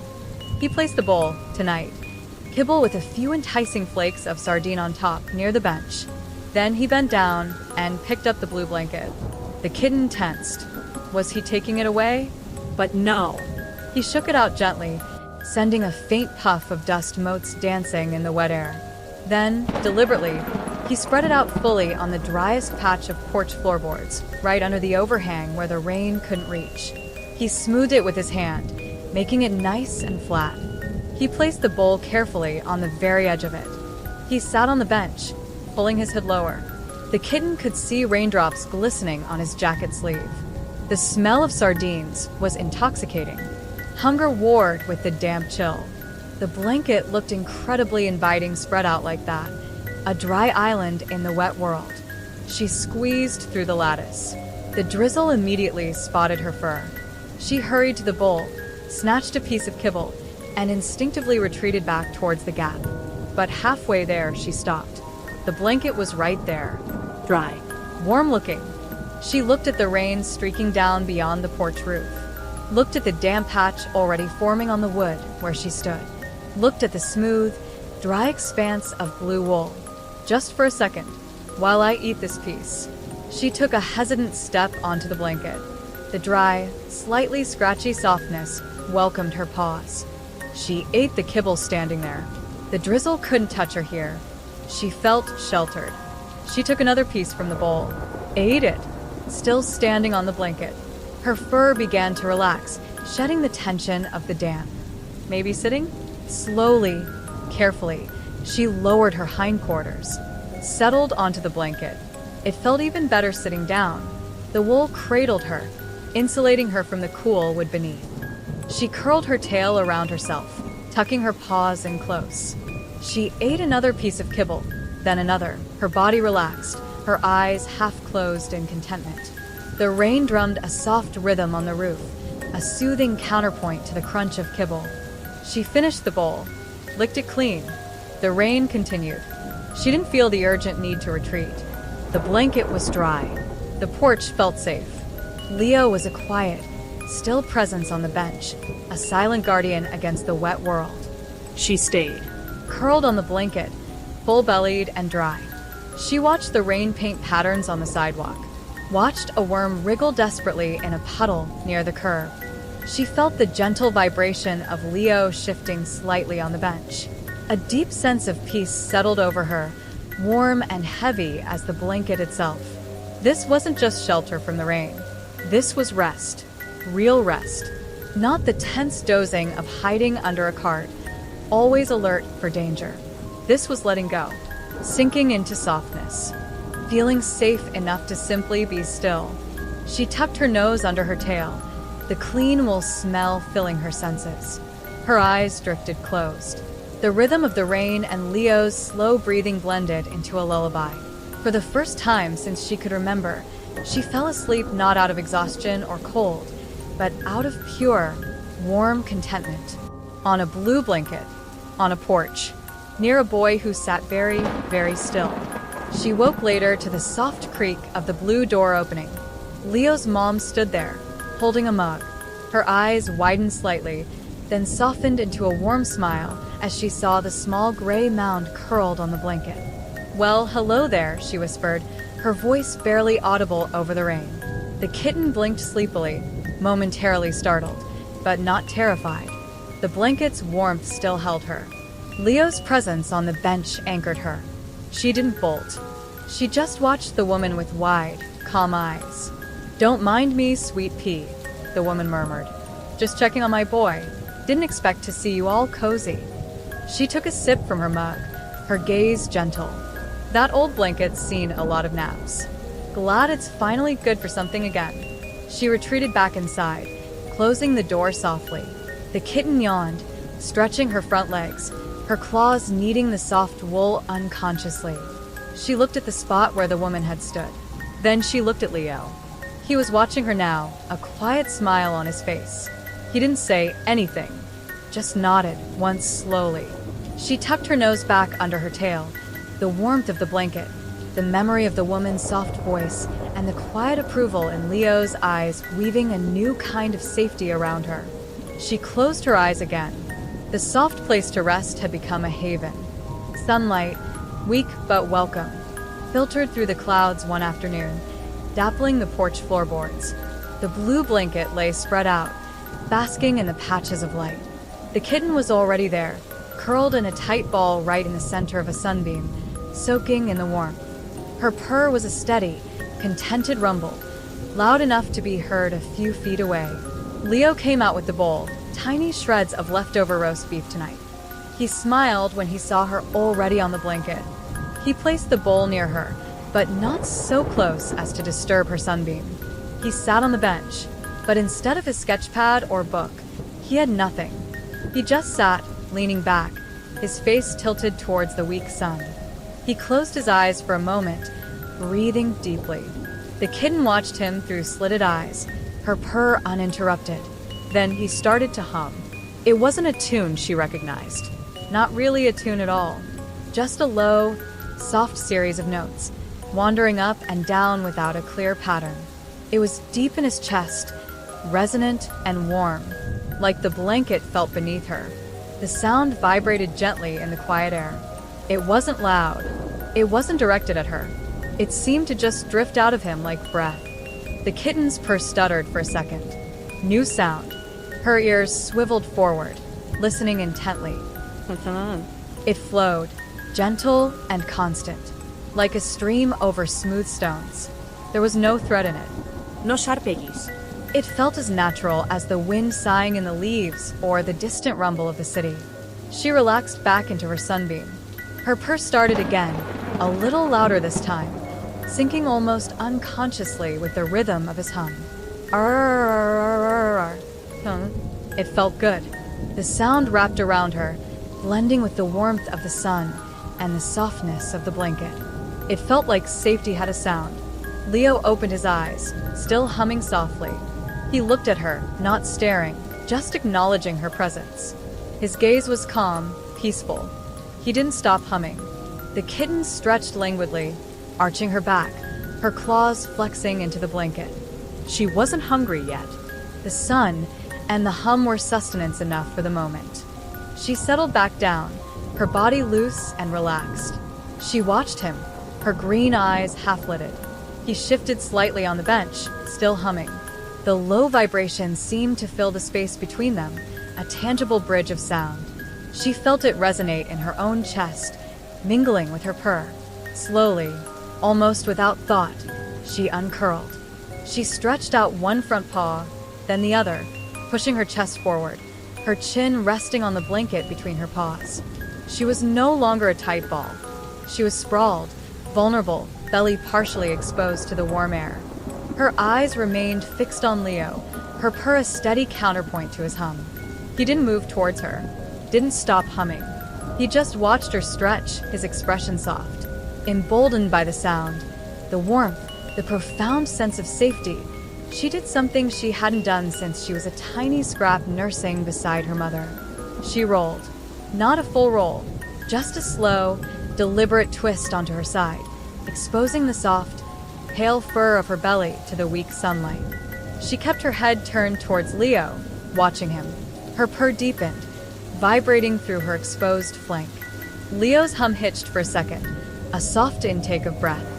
Then it resumed, even softer, even warmer. He didn't look away. His gaze held hers, filled with a quiet wonder. She lay like that, belly exposed, purring, bathed in sunlight and the low, resonant hum coming from the boy on the bench. The world narrowed to this patch of porch, this blue blanket, this shared, wordless song. After a while, her stomach rumbled, reminding her of the roast beef nearby. She slowly rolled back onto her belly, stretched again, and padded the few steps to the bowl. She ate slowly, savoring the tender meat, her purr never stopping. Leo's hum continued, a gentle backdrop to her meal. When she finished, she didn't immediately return to her sprawled position. She sat near the bowl, licking her paws clean. She looked at Leo. He was watching her, still humming softly. A thought flickered, bold and bright. Closer. She stood up, padded deliberately across the blanket, not towards the safety of the latticework, but towards the bench, towards Leo's feet. She stopped about 2 feet away. His sneakers looked enormous from this angle. She could see the intricate pattern of the laces, the scuffs on the toe. She looked up at him. His humming didn't falter. His expression remained calm, open. She took one step closer, then another. She was now within arm's reach of his legs. She could smell the denim of his jeans, the faint scent of soap and boy. She sat down, right there, not on the blanket near the bench, but on the bare floorboards just beside his left sneaker. She curled her tail neatly around her paws. She looked straight ahead, not at his face, but her body was angled towards him. Her purr rumbled steadily. Leo's hum changed. It softened further, becoming almost a whisper of sound. He didn't move his feet, didn't reach down. He just kept humming, a low, soothing frequency that seemed to vibrate the very air around them. The kitten closed her eyes. She felt the residual warmth of the sun on the floorboards beneath her. She felt the solid presence of the bench and the boy above her. She felt the deep, resonant hum flowing over her like warm water. And she felt her own purr, strong and steady, answering it. She wasn't touching him, but she was with him, sharing the same space, the same quiet afternoon, the same gentle sound. The blue blanket lay nearby, a symbol of comfort offered. But the real comfort, the profound belonging, was right here, in the shared stillness, in the boy's humming voice and the answering song in her own chest. She wasn't just near the door anymore. She was on the threshold, and it sounded like home. You know that feeling when you stand at an open door, not sure whether to step through? Half of you pulled forward by warmth and light, half held back by every safe instinct screaming, "Stay where you know." That's exactly where our little gray friend found herself one autumn evening, whiskers twitching on the very edge of everything new. The air changed. That was the first thing the kitten noticed. It was a crisp October evening, the kind where the setting sun painted the sky in fiery oranges and deep purples, and the air held the sharp, clean scent of fallen leaves and wood smoke. She was curled on her blue blanket, having finished a dinner of warm salmon flakes, her purr a soft engine of contentment. Leo sat on the bench, not humming tonight, but whittling a small piece of wood with a careful, rhythmic scrape-scrape of his knife. The blue door opened, not with Leo's usual careful easing, but wider. It was Leo's mom, carrying a basket overflowing with rumpled laundry. She smiled at the kitten. "Cozy out here, little one," she murmured, her voice warm. She didn't stop, heading down the porch steps towards a side gate that led to the backyard. And she left the door open. Not wide open, just ajar, maybe 6 inches. A sliver of warm, golden light spilled onto the porch floorboards, painting a long, inviting rectangle. Warm air, carrying the complex, comforting smells of inside. Something savory cooking, onions, herbs, the faint tang of lemon cleaner, the unique scent of lived-in spaces, books, fabric, people, flowed out, wrapping around the kitten like an invisible embrace. It was a smell richer, deeper, and infinitely more enveloping than the porch air, even with its blanket and its boy. The kitten sat up straight, her purr stuttering to a stop.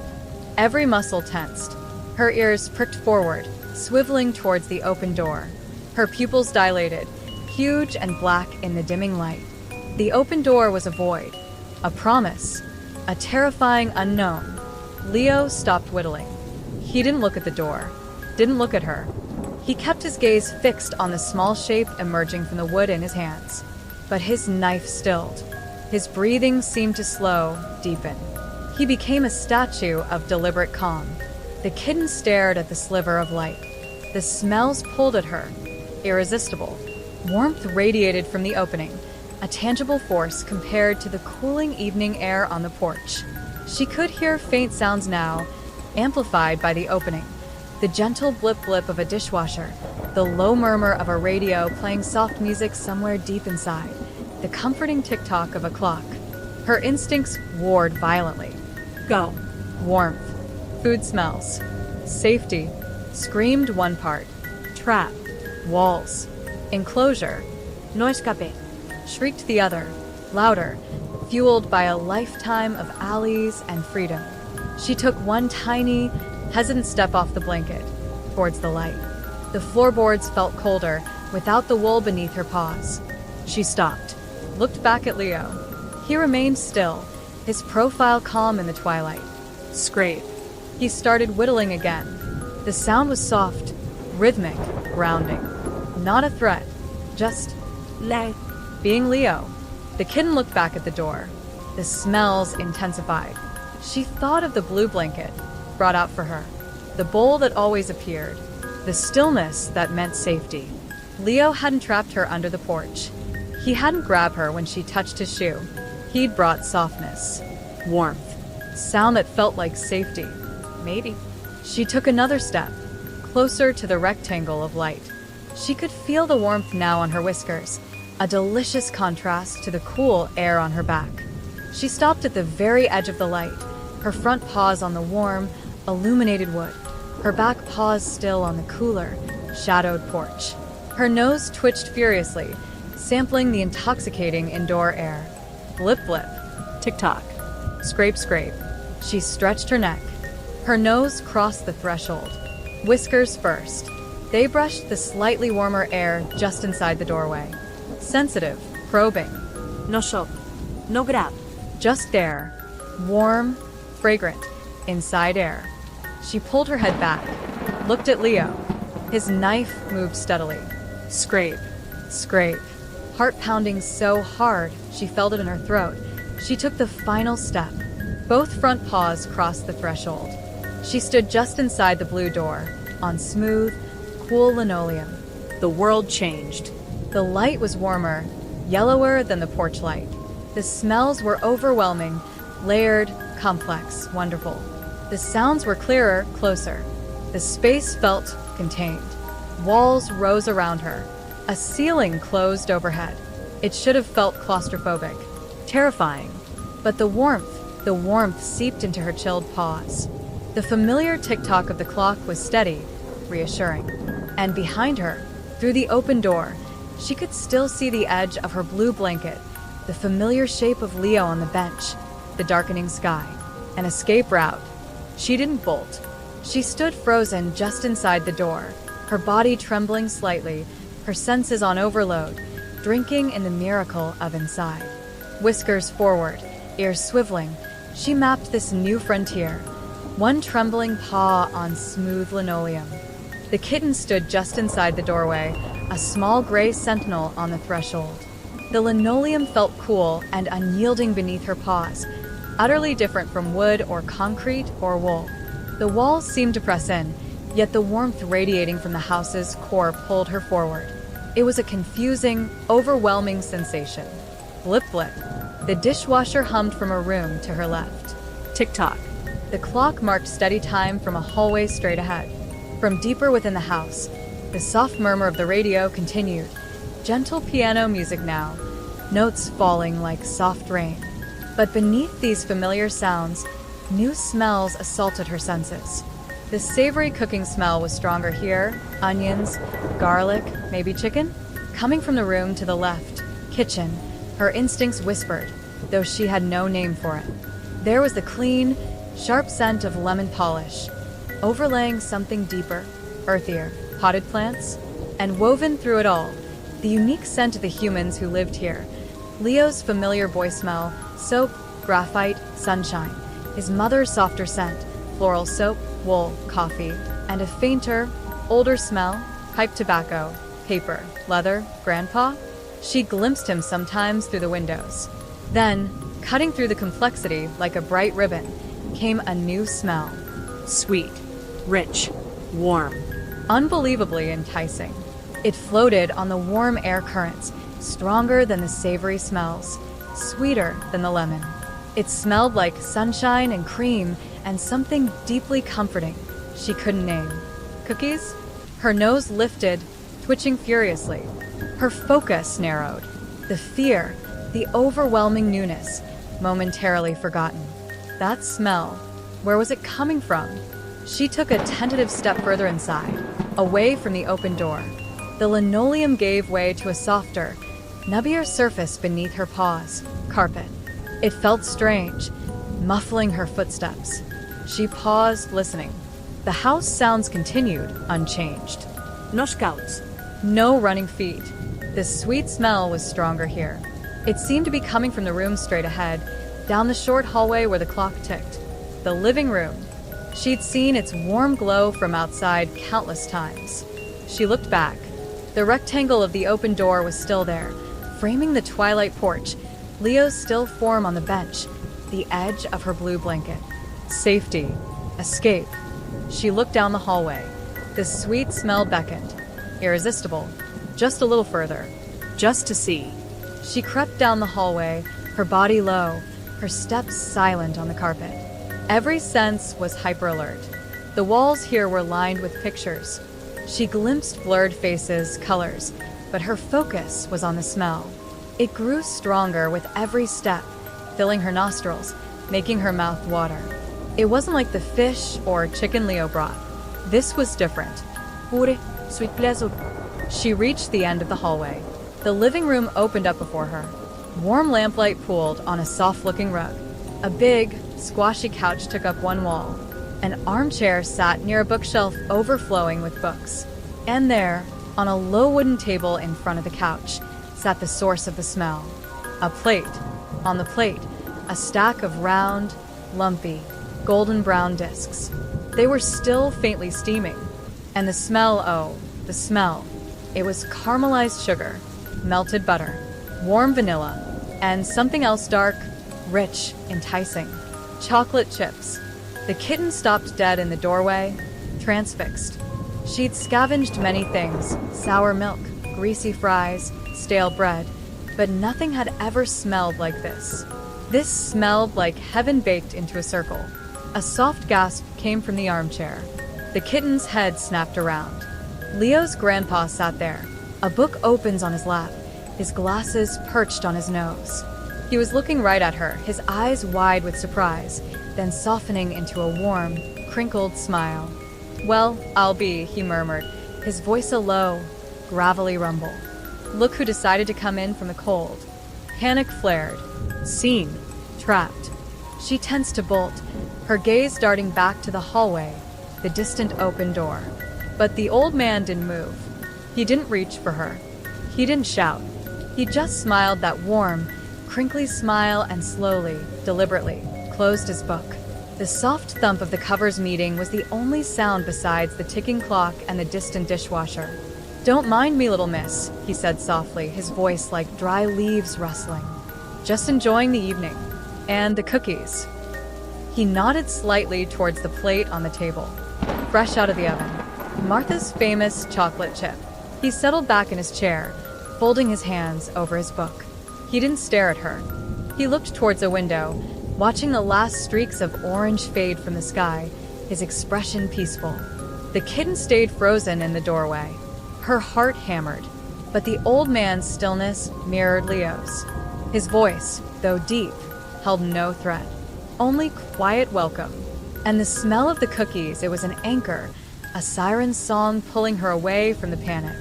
Slowly, cautiously, she turned her attention back to the plate. The cookies glowed golden under the lamplight. A tiny wisp of steam still curled from the top one. The chocolate chips looked like melted treasure. She took one step into the living room, then another. The carpet felt plush beneath her paws, springy and deep. She kept one eye on the old man. He remained still, watching the darkening window. She reached the edge of the rug. The coffee table was low. The plate sat tantalizingly close. The smell was almost painful in its intensity. She stretched her neck. Her nose was inches from the bottom cookie. The warmth radiated from it. The sweet, buttery, chocolatey scent filled her universe. She could practically taste it. She glanced at the old man. He hadn't moved. Just one tiny crumb? Her pink tongue flicked out, lightning fast. Not touching the cookie, just tasting the air right above it. The sweetness exploded on her tongue, rich and complex. She pulled back, startled by the intensity, looked at the old man. He was smiling faintly, still looking out the window, but she saw the corner of his mouth twitch. Emboldened, she stretched again. This time, her tongue touched the very edge of the bottom cookie. It was warm, slightly crisp, unbelievably sweet. A tiny, sticky crumb clung to her tongue. She licked it off, savoring the burst of vanilla and butter and melting chocolate. A tiny, involuntary MRRP of pure delight escaped her. The old man chuckled softly, a warm, rumbling sound deep in his chest. "Good, huh? Martha always adds extra chocolate chips." The kitten looked at him, the sound of his chuckles strangely comforting, not frightening. She looked back at the cookie. The tiny spot she'd licked glistened slightly. She didn't take a bite. She wasn't that brave. Not yet. But she sat down, right there on the plush rug at the foot of the coffee table, her eyes fixed on the plate of warm cookies, her tiny pink tongue flicking out occasionally as if to catch lingering sweetness in the air. The old man's presence, the ticking clock, the distant hum of the house, and the overwhelming, glorious smell of chocolate chip cookies wove a spell of safety deeper than any blanket. She was inside, and it smelled like hope baked warm. The sudden clunk screech from the kitchen was like a gunshot in the quiet living room. The kitten shot straight into the air, a puffball of pure terror, landing with a soft thump back on the rug. Her heart hammered against her ribs like a trapped bird. Danger. Noise. Trap. Before she could even think, instinct took over. She dove, not towards the distant, glowing rectangle of the open front door down the hall, but towards the nearest, darkest shelter. She scrambled under the big, squashy couch, squeezing into the narrow space between the dusty floorboards and the sagging fabric undercarriage. Darkness enveloped her. Dust tickled her nose. The smell here was different. Old lint, dried carpet fibers, maybe a forgotten dust bunny or two. It was cramped and close, but it was hidden. She pressed herself flat against the cool wood floor, trembling violently, her eyes wide and unseeing in the gloom. Whoops. Sorry about that. Leo's mom's voice floated in from the kitchen, cheerful and unconcerned. Dropped the colander. Sounded like you dropped the whole sink, Martha. Grandpa called back, his voice laced with amusement. Oh, hush you. Martha laughed. Their voices were normal. Calm. No alarm. No running feet. Just life happening. The kitten stayed frozen under the couch, the panic slowly receding, leaving behind shaky aftershocks. She heard footsteps approach the living room doorway. Light spilled across the carpet near the couch. She's still here, Dad? Martha asked softly. Was Grandpa rumbled. Took a liking to your cookies. Then you went and dropped the Armageddon colander. Scared her under the couch. Oh no. Martha's voice was full of gentle regret. Poor little Scrap. I didn't mean to frighten her. The kitten heard her kneel down. The light shifted as Martha's head appeared near the floor, peering into the darkness under the couch. The kitten shrank back further, pressing herself impossibly flatter. Hey, sweet pea, Martha murmured, her voice low and soothing. I'm so sorry. Just clumsy old me. No need to be scared. You're safe as houses under there. She didn't reach in, didn't try to coax her out. She just stayed there, her face a kind blur in the dim light filtering under the couch. Those cookies are pretty good, aren't they? You have excellent taste. She stayed like that for a long moment, just talking softly, her voice a gentle murmur weaving through the kitten's fear. Leo's still on the porch, you know, keeping watch. Doors still open. You can come out whenever you like, or stay right there. Whatever makes you feel safe, honey. After a while, Martha sighed softly. All right, little one, I'll leave you be. No more loud noises, I promise. She stood up. The light shifted again. Her footsteps retreated back towards the kitchen, quieter this time. Silence returned, broken only by the ticking clock and Grandpa's soft breathing in his chair. The kitten remained under the couch, but the frantic edge of her terror had dulled.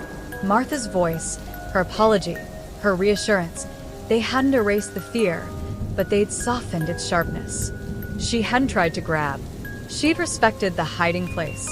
She lifted her head slightly, peering out from her dusty sanctuary. She could see the bottom of the coffee table, the legs of the armchair where Grandpa sat, and a slice of the plush rug. The plate of cookies was still there, smelling just as divine. The open front door was a distant glow down the hall. She could bolt. Right now. Back to the porch, the blanket, the known world. But the couch above her felt solid, protective. The dust smelled old, but not threatening. The house sounds continued. The tick-tock, the soft murmur of Martha, now back in the kitchen, the faint radio music. They weren't scary noises. They were background, the sound of a living, breathing house. And she was hidden, safely hidden. They knew she was there, but they weren't disturbing her. Martha had promised no more loud noises. Slowly, tentatively, she uncurled slightly. She wasn't pressed flat anymore. She sat up a little in the cramped space, tucking her paws under her. The trembling subsided. She looked towards the coffee table eggs. A tiny fragment of something brown lay on the carpet near one leg. A cookie crumb. Must have fallen when she startled. Hunger, momentarily forgotten in the panic, nudged her. The crumb was close. Just a quick dart out. She crept to the very edge of the darkness under the couch. Peered out. Grandpa was still in his chair, reading his book again now, his glasses low on his nose. He didn't look her way. Gathering her courage, she darted out. A quick, silent streak of gray. She snatched the crumb in her mouth and scrambled back under the couch. Safe. The crumb was small, but packed with that incredible sweet, buttery, chocolatey flavor. She licked her lips, savoring it. It tasted even better earned. She stayed under the couch, but it felt different now. Not just a panic hole, a temporary shelter, a safe observation post. She watched the room from her shadowed vantage point. She saw Leo appear quietly in the hallway. He stood near the open front door, looking into the living room. His gaze swept over the couch, stopping where she hid. He smiled, a small, understanding smile. He didn't come closer. He just leaned against the doorframe, a silent guardian. Martha came back in, carrying a mug. She walked calmly to the coffee table, picked up the plate of cookies, and took one. She didn't look under the couch. She just smiled at Grandpa. Still the best. Always, Martha. Always. She walked back towards the kitchen, humming softly. The kitten watched it all. The comfortable rhythm, the easy affection, the respect for her hiding place. The warmth of the house seeped into her dusty sanctuary under the couch. The fear didn't vanish, but it folded itself into a smaller, manageable corner of her mind. She was inside. She was hidden. She was safe. And outside her dark cocoon, the world smelled like cookies and sounded like home. She tucked her nose under her tail, her body relaxing into the dusty floor. The steady tick-tock of the clock became a lullaby. Under the couch, surrounded by the quiet sounds of the house and the watchful presence of the boy by the door, she closed her eyes. For the first time under a roof not made of sky or porch, she slept. Ever been caught in a storm so loud it feels like the sky's cracking apart? Where the world turns inside out, and the only thing that matters is finding solid ground. That's where our little gray soul found herself one wild October night, trapped between the terrifying fury outside and the unfamiliar warmth within. And sometimes, friend, it takes the whole world shaking to make you realize where you truly belong. The air had felt wrong all afternoon. Thick. Heavy. Charged, like the silence before a dropped plate shatters. The kitten had been curled on her blue blanket on the porch, drowsing in a patch of weak sun, lulled by the distant rumble of Leo's skateboard wheels on pavement. But the birds had stopped singing hours ago. The leaves hung utterly still, not a whisper of breeze. Even the usual city hum felt muffled, pressed down by the oppressive weight of the sky. She'd ventured inside earlier than usual, drawn by the promise of warmth and the lingering scent of Martha's beef stew. She'd claimed her now familiar spot under the living room couch, not hiding, exactly, but observing. The couch's dusty underbelly felt like a familiar cave, a safe vantage point. Grandpa snored softly in his armchair. Martha bustled in the kitchen, the clatter of pots a comforting rhythm. Leo sat on the rug near the coffee table, building something complicated with plastic blocks, occasionally murmuring to himself. Then the first sound, not thunder, a deep, groaning sigh that seemed to come from the earth itself. The house creaked in response, an old timber settling. The kitten lifted her head, ears swiveling. Silence, deeper than before. Then crack. Not a sound. En explosion. A blinding white light seared through the living room window, bleaching everything stark and colorless for a terrifying instant, followed instantly by a thunderclap so immense, so visceral. It wasn't heard, it was felt. It punched through the walls, shook the floorboards beneath the kitten's paws, vibrated in her teeth, hammered against her ribs like a physical blow. She shot out from under the couch like a gray bullet, a strangled yowl tearing from her throat. Pure un thinking terror. Sky falling. World ending. She ricocheted off the leg of an end table, scrambled wildly across the rug, claws snagging in the fibers, her heart a frantic drum against her ribs. Boom. Another detonation. Closer this time. The windows rattled violently in their frames. The lamp on the end table flickered. Rain erupted, not falling, but hurled against the house. A sudden, deafening roar, like 1,000 fists pounding the roof, the walls, the windows. Whoa! Leo yelled, scrambling to his feet, his block tower forgotten. Power's gonna go. Martha called from the kitchen, her voice tight. The kitten didn't hear words. She heard noise, chaos, terror. The safe, warm space had become a trap of shaking walls and blinding light and deafening fury. She needed out. Now. She streaked down the hallway, a blur of panic, heading for the only exit she knew, the blue door. But the rectangle of twilight she'd entered through was gone. Rain lashed against the glass panes, obscuring the outside world. The door was closed, trapped. She skidded to a halt on the linoleum, whirling, disoriented. Another lightning strike, this one directly overhead, lit the hallway in a strobing nightmare. The thunderclap was instantaneous, a physical slam that made her shriek and leap sideways, crashing into the wall. Easy. Easy, little one. Martha was there, crouching at the end of the hallway, her hands held out, palms open. But her face was pale in the flickering light. It's just a storm. You're safe. Safe? Safe? The house groaned again under another gust of wind. Rain hammered like bullets. The lights flickered wildly, plunging the hallway into near darkness before stuttering back on.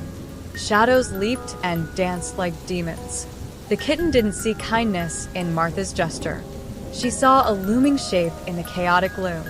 She bolted past her, back into the living room, seeking any shelter, any corner. She scrambled behind the bookshelf, pressing herself into the narrow space between the heavy wood and the wall, trembling so violently her teeth chattered.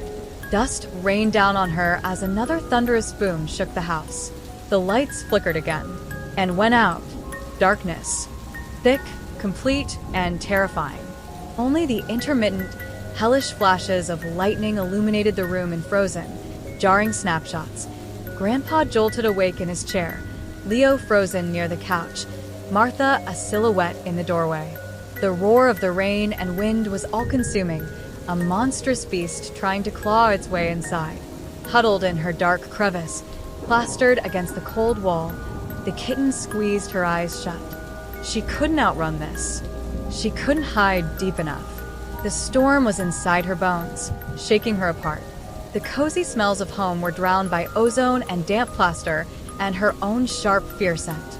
The world had cracked open, and she was falling through. Time lost meaning in the suffocating dark and noise.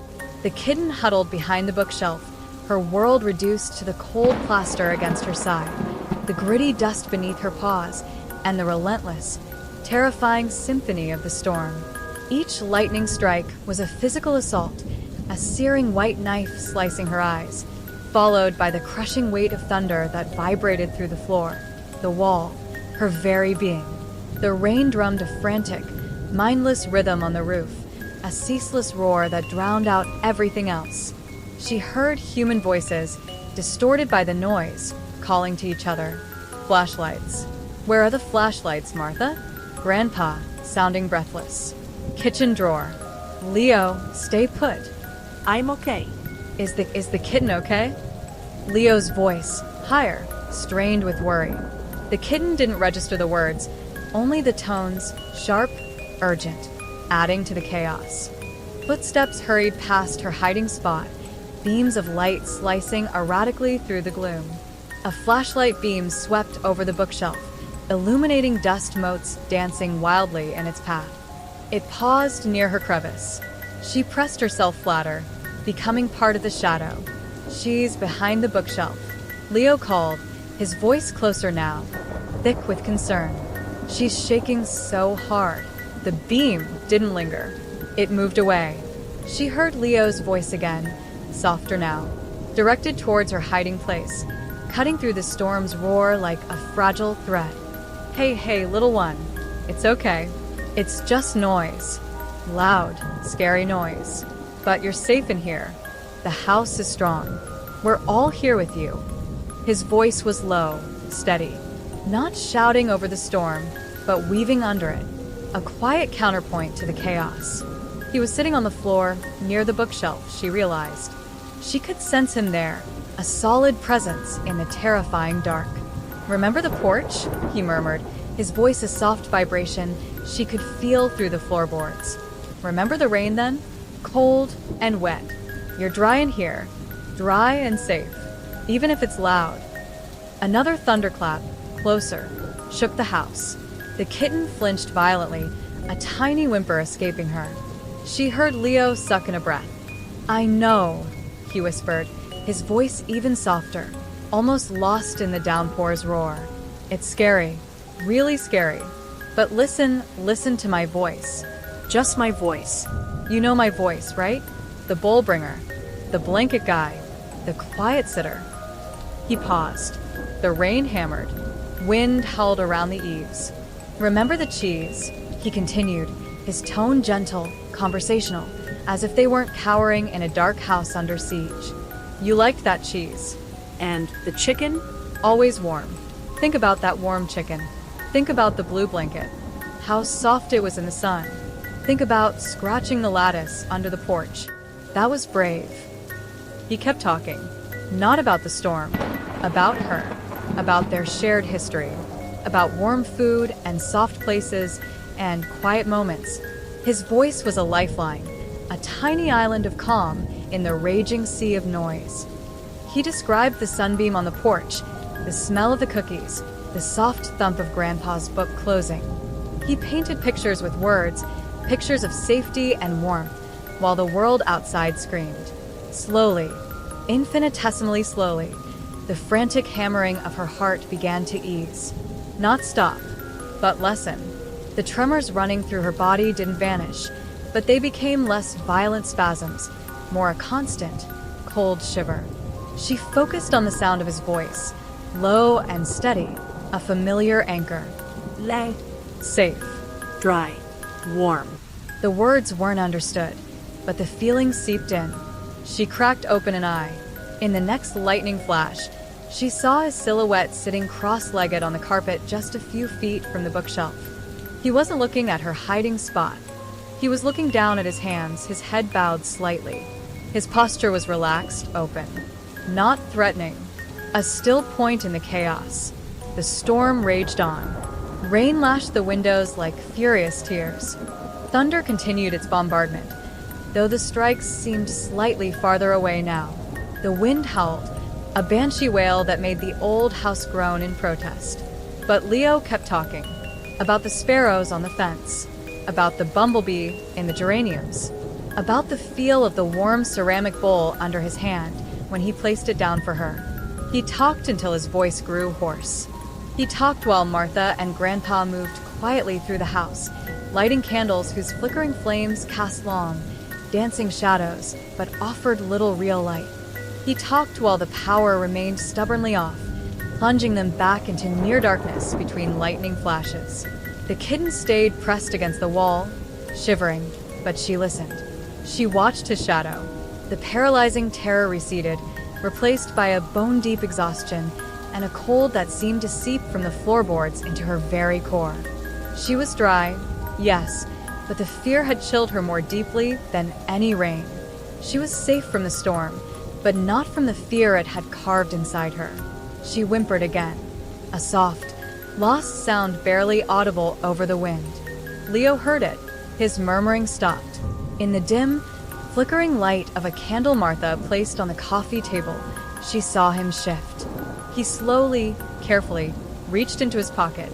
He pulled out something small and flat, his phone. He tapped the screen. A weak, bluish light bloomed. Not much, but in the oppressive darkness, it was a tiny beacon. He didn't point it at her. He set it on the floor near his knee, screen up, casting a small pool of light around him. It illuminated his sneakers, the edge of the rug, and the dust bunnies near the bookshelf. "See," he whispered, his voice rough. "Little light. Not scary light.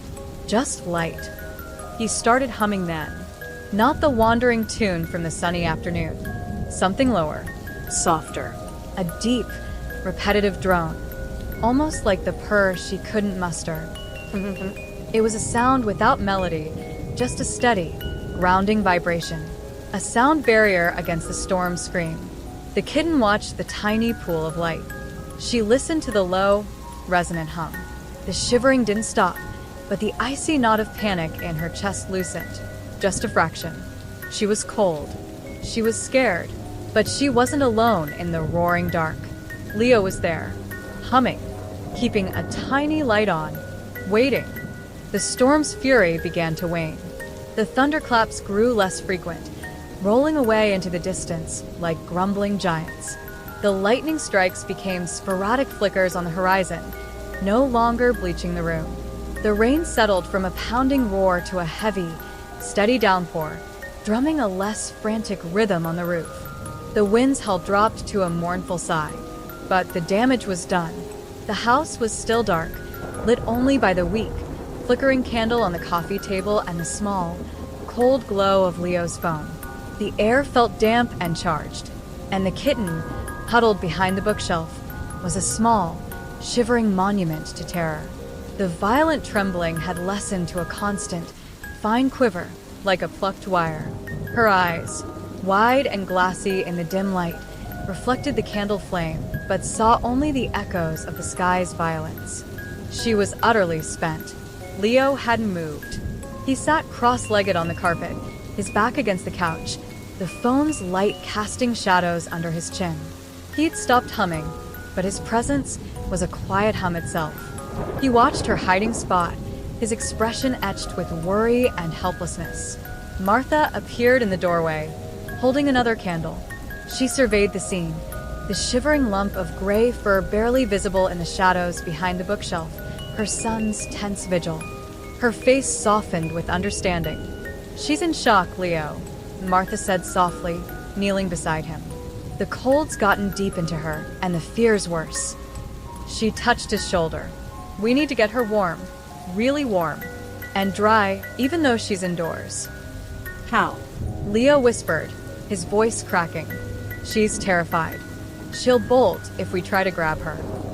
Martha thought for a moment, looking around the dim room. Her gaze landed on the pile of clean laundry she'd brought in earlier and left folded on the armchair.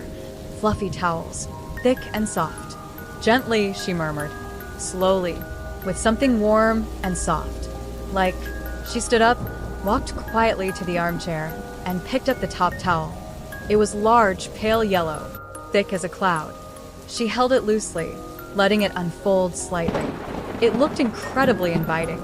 She walked back towards the bookshelf, moving with deliberate slowness. She didn't look directly at the kitten's hiding spot. She stopped several feet away near Leo. "Little one," Martha said, her voice a low, soothing murmur, barely audible over the rain. "You're so cold. We just want to help. Look what I have." She held the towel out slightly, letting the soft folds drape. Soft. Warm.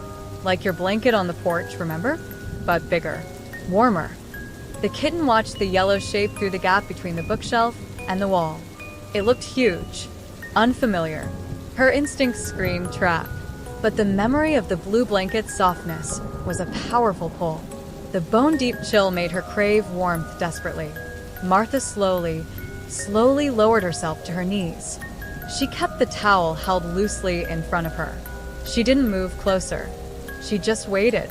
Leo held his breath. The candlelight flickered. The rain drummed.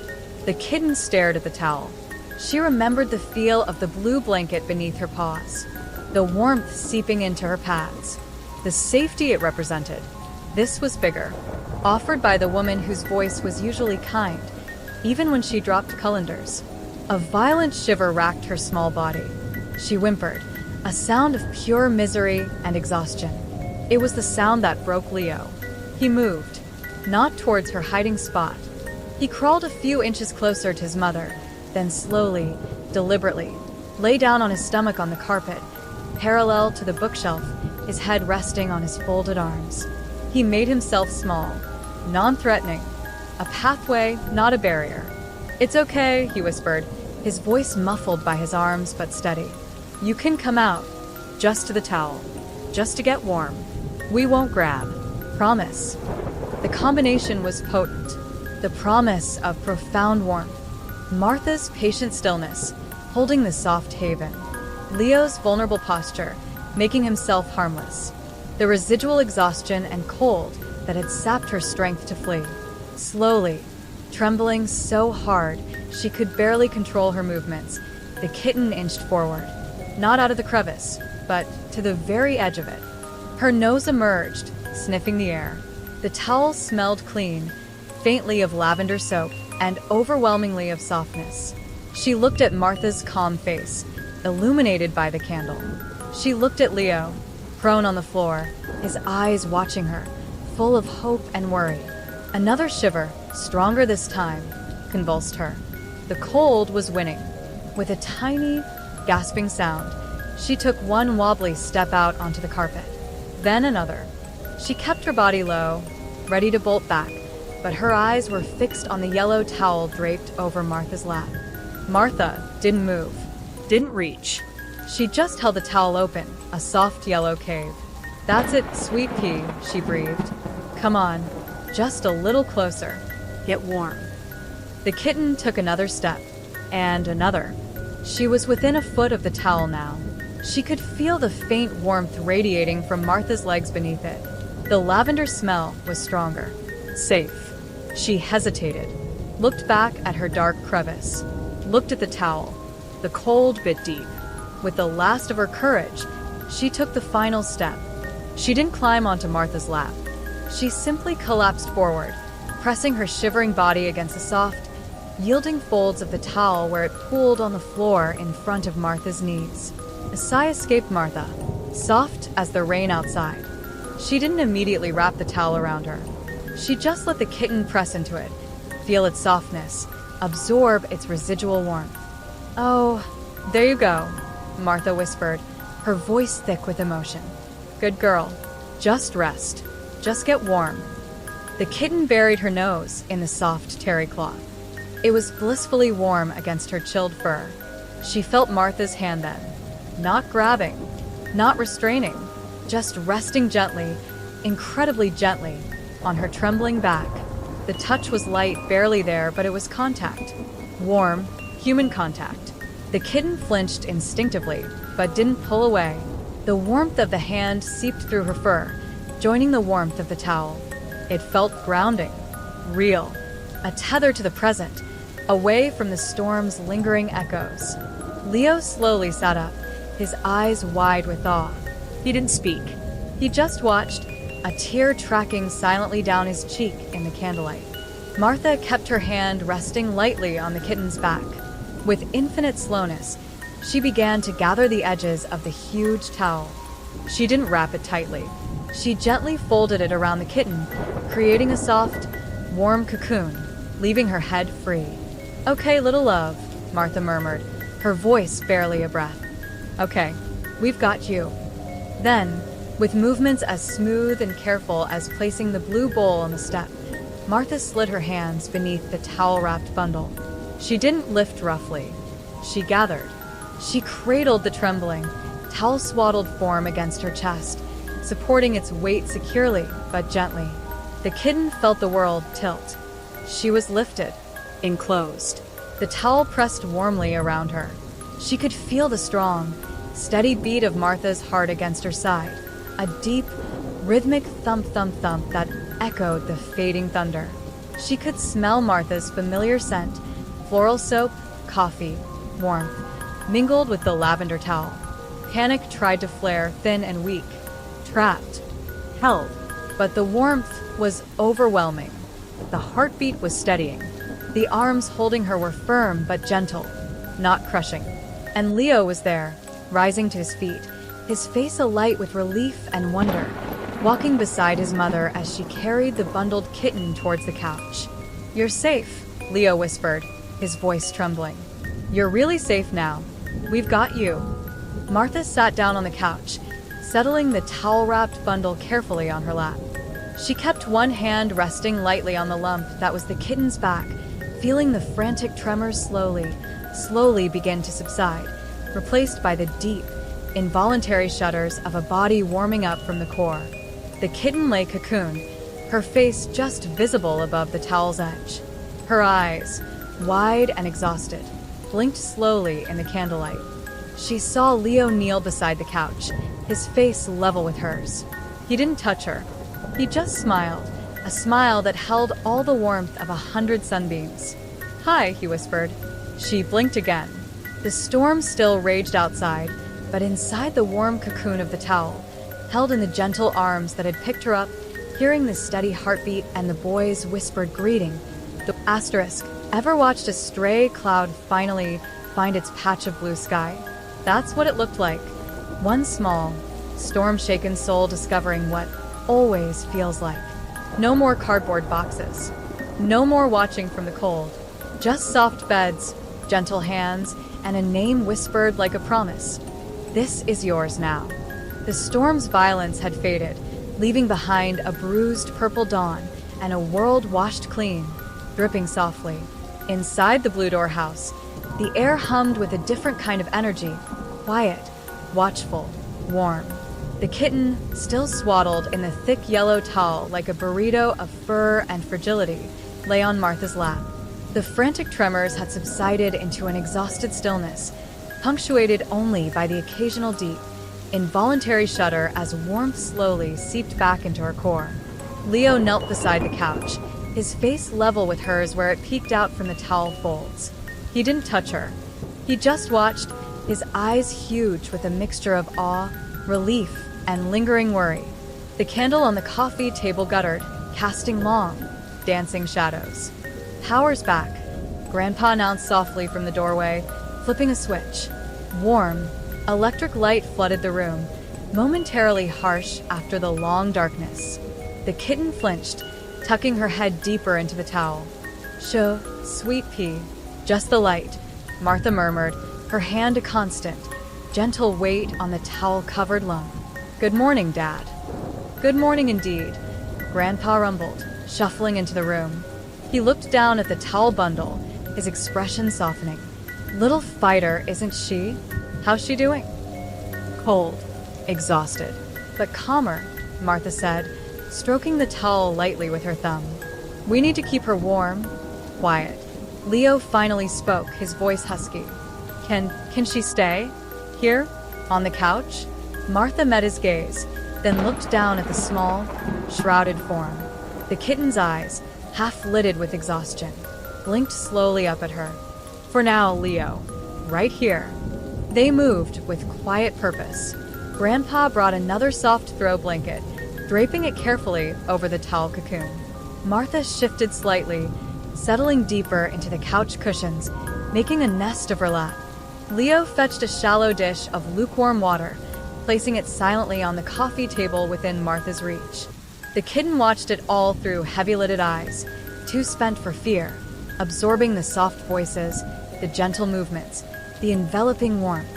As the weak morning light strengthened, painting stripes across the carpet, Martha carefully began to unwrap the towel. Layer by layer, the soft terry cloth fell away. The kitten lay revealed, curled tightly on Martha's lap, her fur still slightly damp and ruffled in places, her body smaller and more vulnerable looking than ever without the shroud of terror. Leo gasped softly. "She's so little." Martha nodded, her fingers gently smoothing a clump of fur behind the kitten's ear. The touch was feather-light, but the kitten didn't flinch. She just sighed, a tiny puff of air, and pressed her head infinitesimally closer to Martha's soothing hand. "She needs a name," Leo whispered, his voice filled with reverence. Martha smiled. "She does. Any ideas?" Leo studied the small gray face, the dusting of white on her chest and paws, the distinctive jagged nick on her ear. He thought of alley shadows and porch steps, of lightning and lavender towels. "Mika," he said softly. It just came out, a small, bright sound, like a pebble dropped in still water. It means new moon in Japanese, or sometimes beautiful fragrance, but mostly it just sounds like her. "Mika," Martha repeated, testing the sound. It felt light, gentle, yet resilient on her tongue.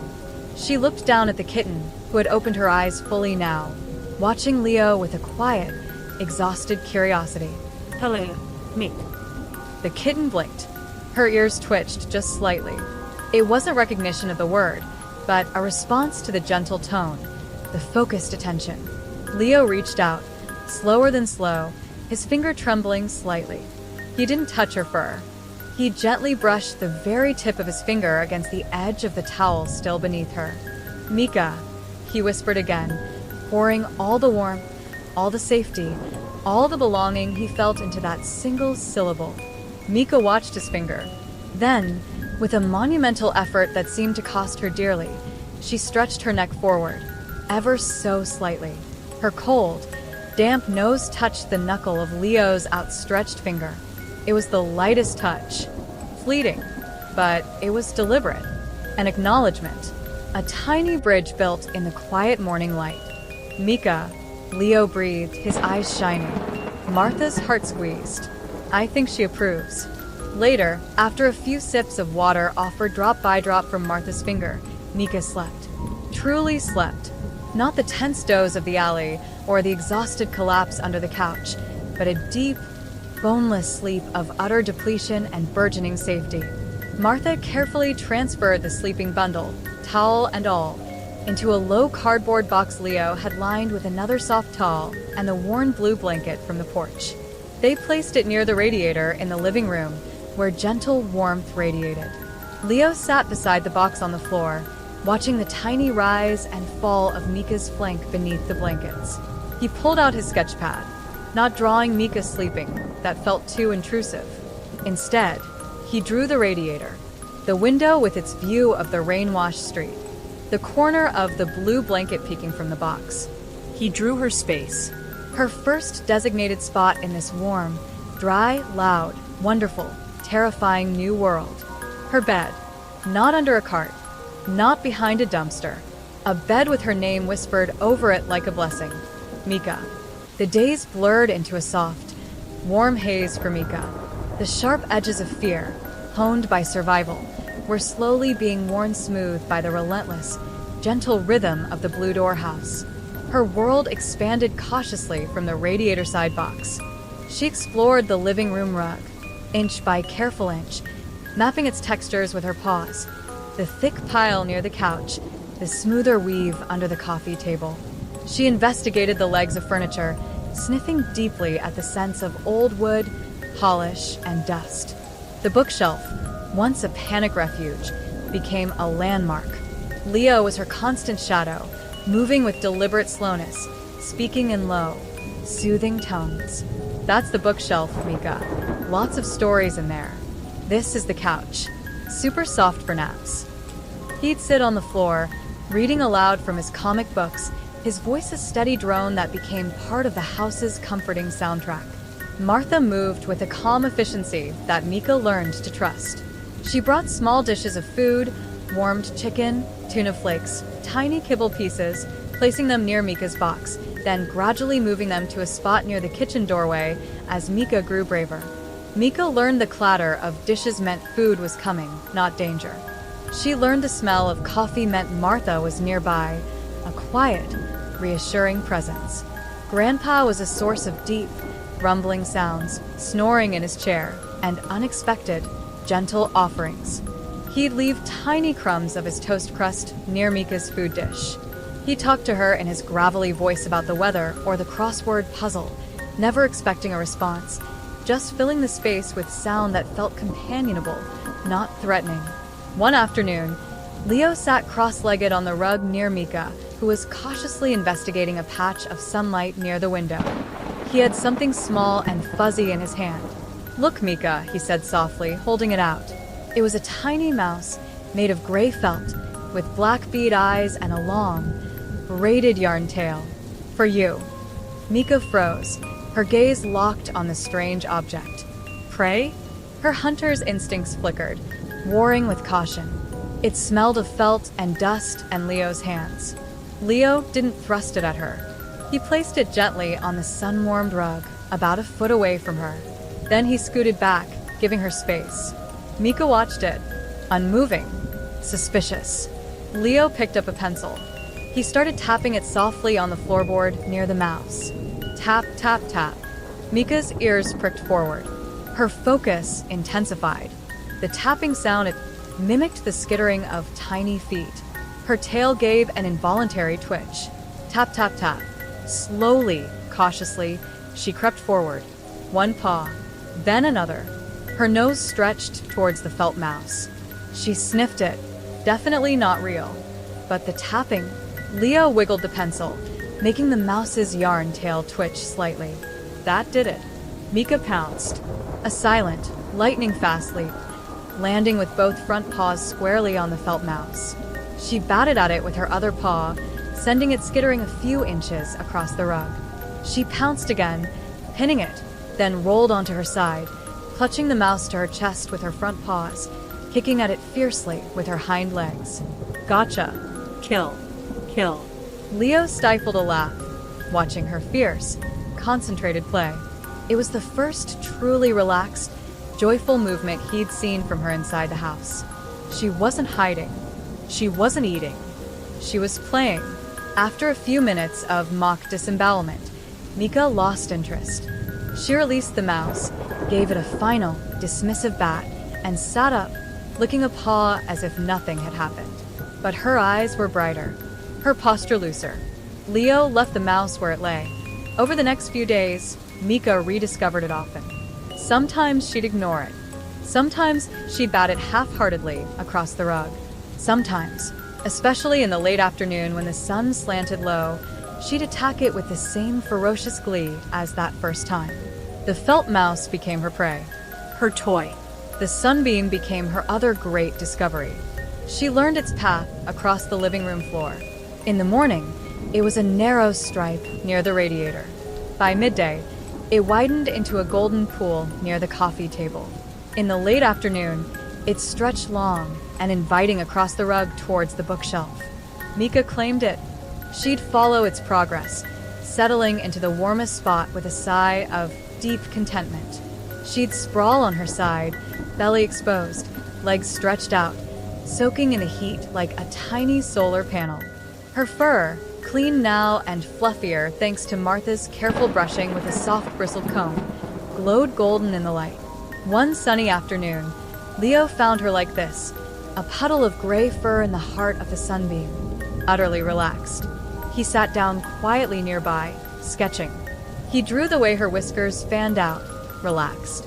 The curve of her exposed belly, the utter peace in her posture. Mika opened one eye, a slit of green in the golden fur. She saw Leo sitting there, absorbed in his drawing. She didn't tense, didn't retreat. She just watched him for a moment through half-closed eyes, then let her head flop back down onto the warm rug with a soft thump. Leo looked up from his sketch, a slow smile spreading across his face. She wasn't just in the sunbeam. She was of it, a creature made of light and warmth and quiet safety. He picked up a colored pencil, a warm, buttery yellow, and carefully shaded the sunbeam around her sleeping form. Mika's spot, he wrote lightly in the corner of the page. Later, Martha came in, holding a small cardboard box. "Mail came," she said softly, seeing Mika asleep. "Something for our little resident."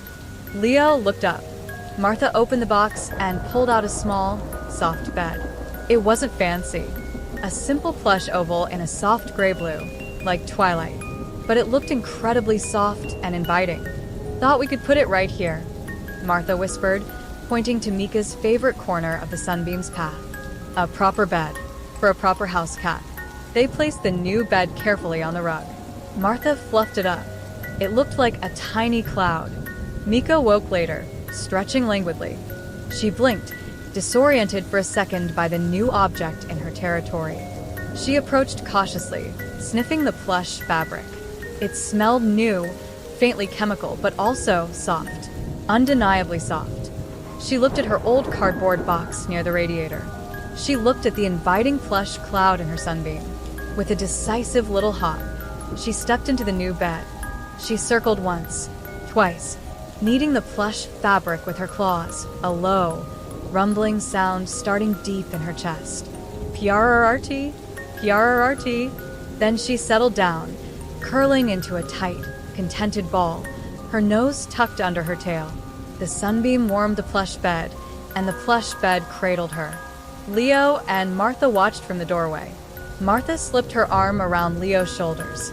"Looks like she approves," Martha whispered. Leo just nodded, his heart too full for words. Mika had a toy. She had a sunbeam.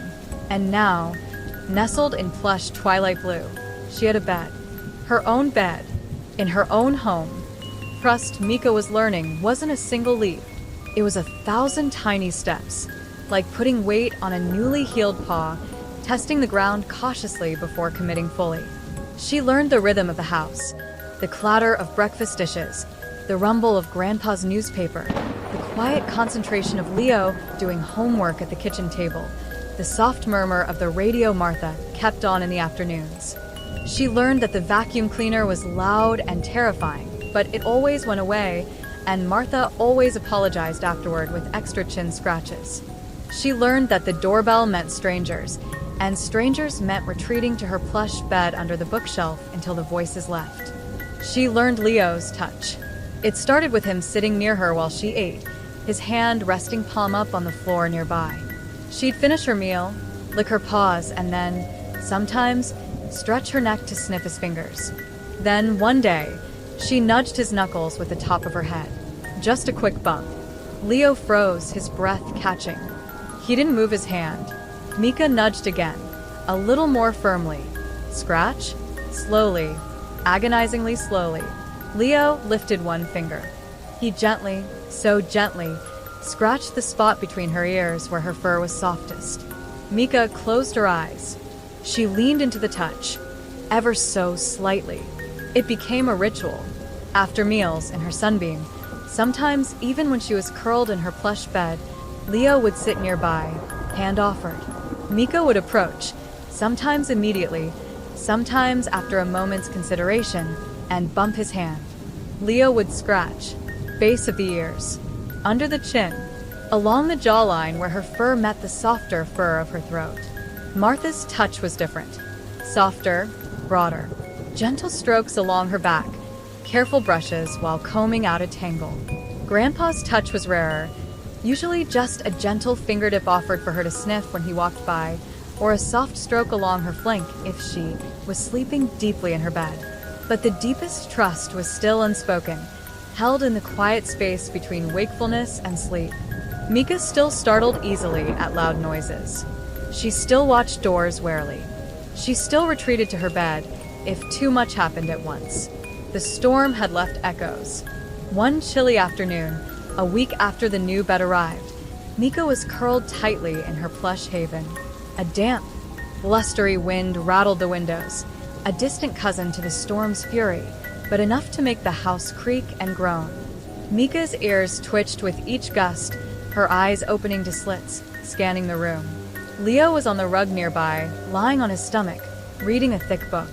He sensed her tension. He didn't look up immediately. He just started humming. That same low, resonant hum he'd used during the storm. Deep. Steady. A sound barrier against the wind's moan. Mika watched him. His eyes were on his book, his body relaxed. The hum vibrated softly in the quiet room, weaving under the sound of the wind. Slowly, Mika's tense muscles began to unclench. Her eyelids grew heavier. She tucked her nose deeper under her tail, seeking her own warmth. Leo's hum was a thread connecting her to safety, pulling her away from the edge of unease. She drifted. The wind became background noise. The creaks of the house faded. The only constants were the soft pressure of her plush bed and the deep, resonant vibrating through the floorboards. Leo turned a page. He kept humming, the sound unchanging, a river of calm. He saw Mika's breathing deepen, saw the last tension leave her shoulders. She was asleep, truly asleep. He kept humming, softer now, almost unconsciously.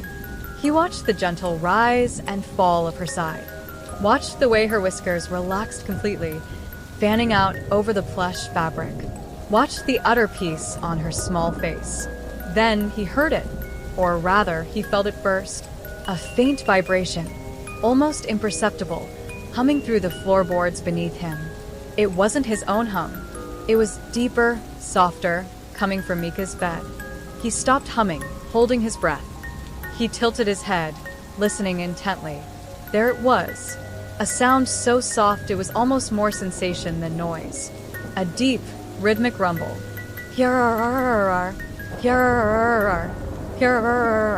A purr, not the tiny, hesitant rumble she'd made against his knuckles on the rainy porch step. Not the brief burst while playing with the felt mouse. This was a deep, rolling, continuous purr. The purr of utter contentment.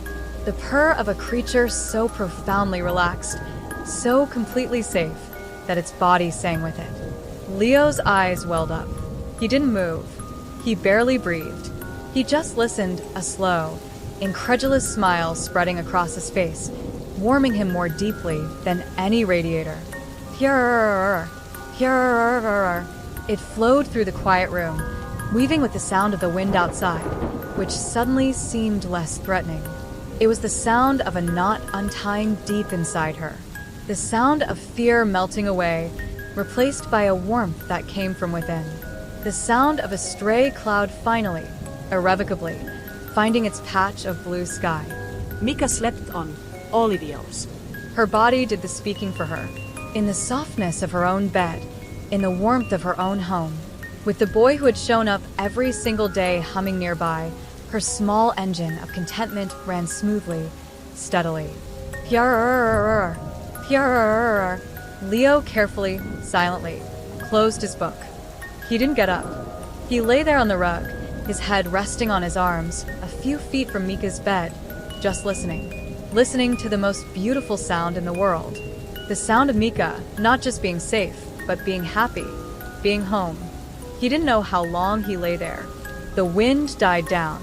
The late afternoon sun slanted through the window, painting Mika's gray fur with gold and making the plush bed glow.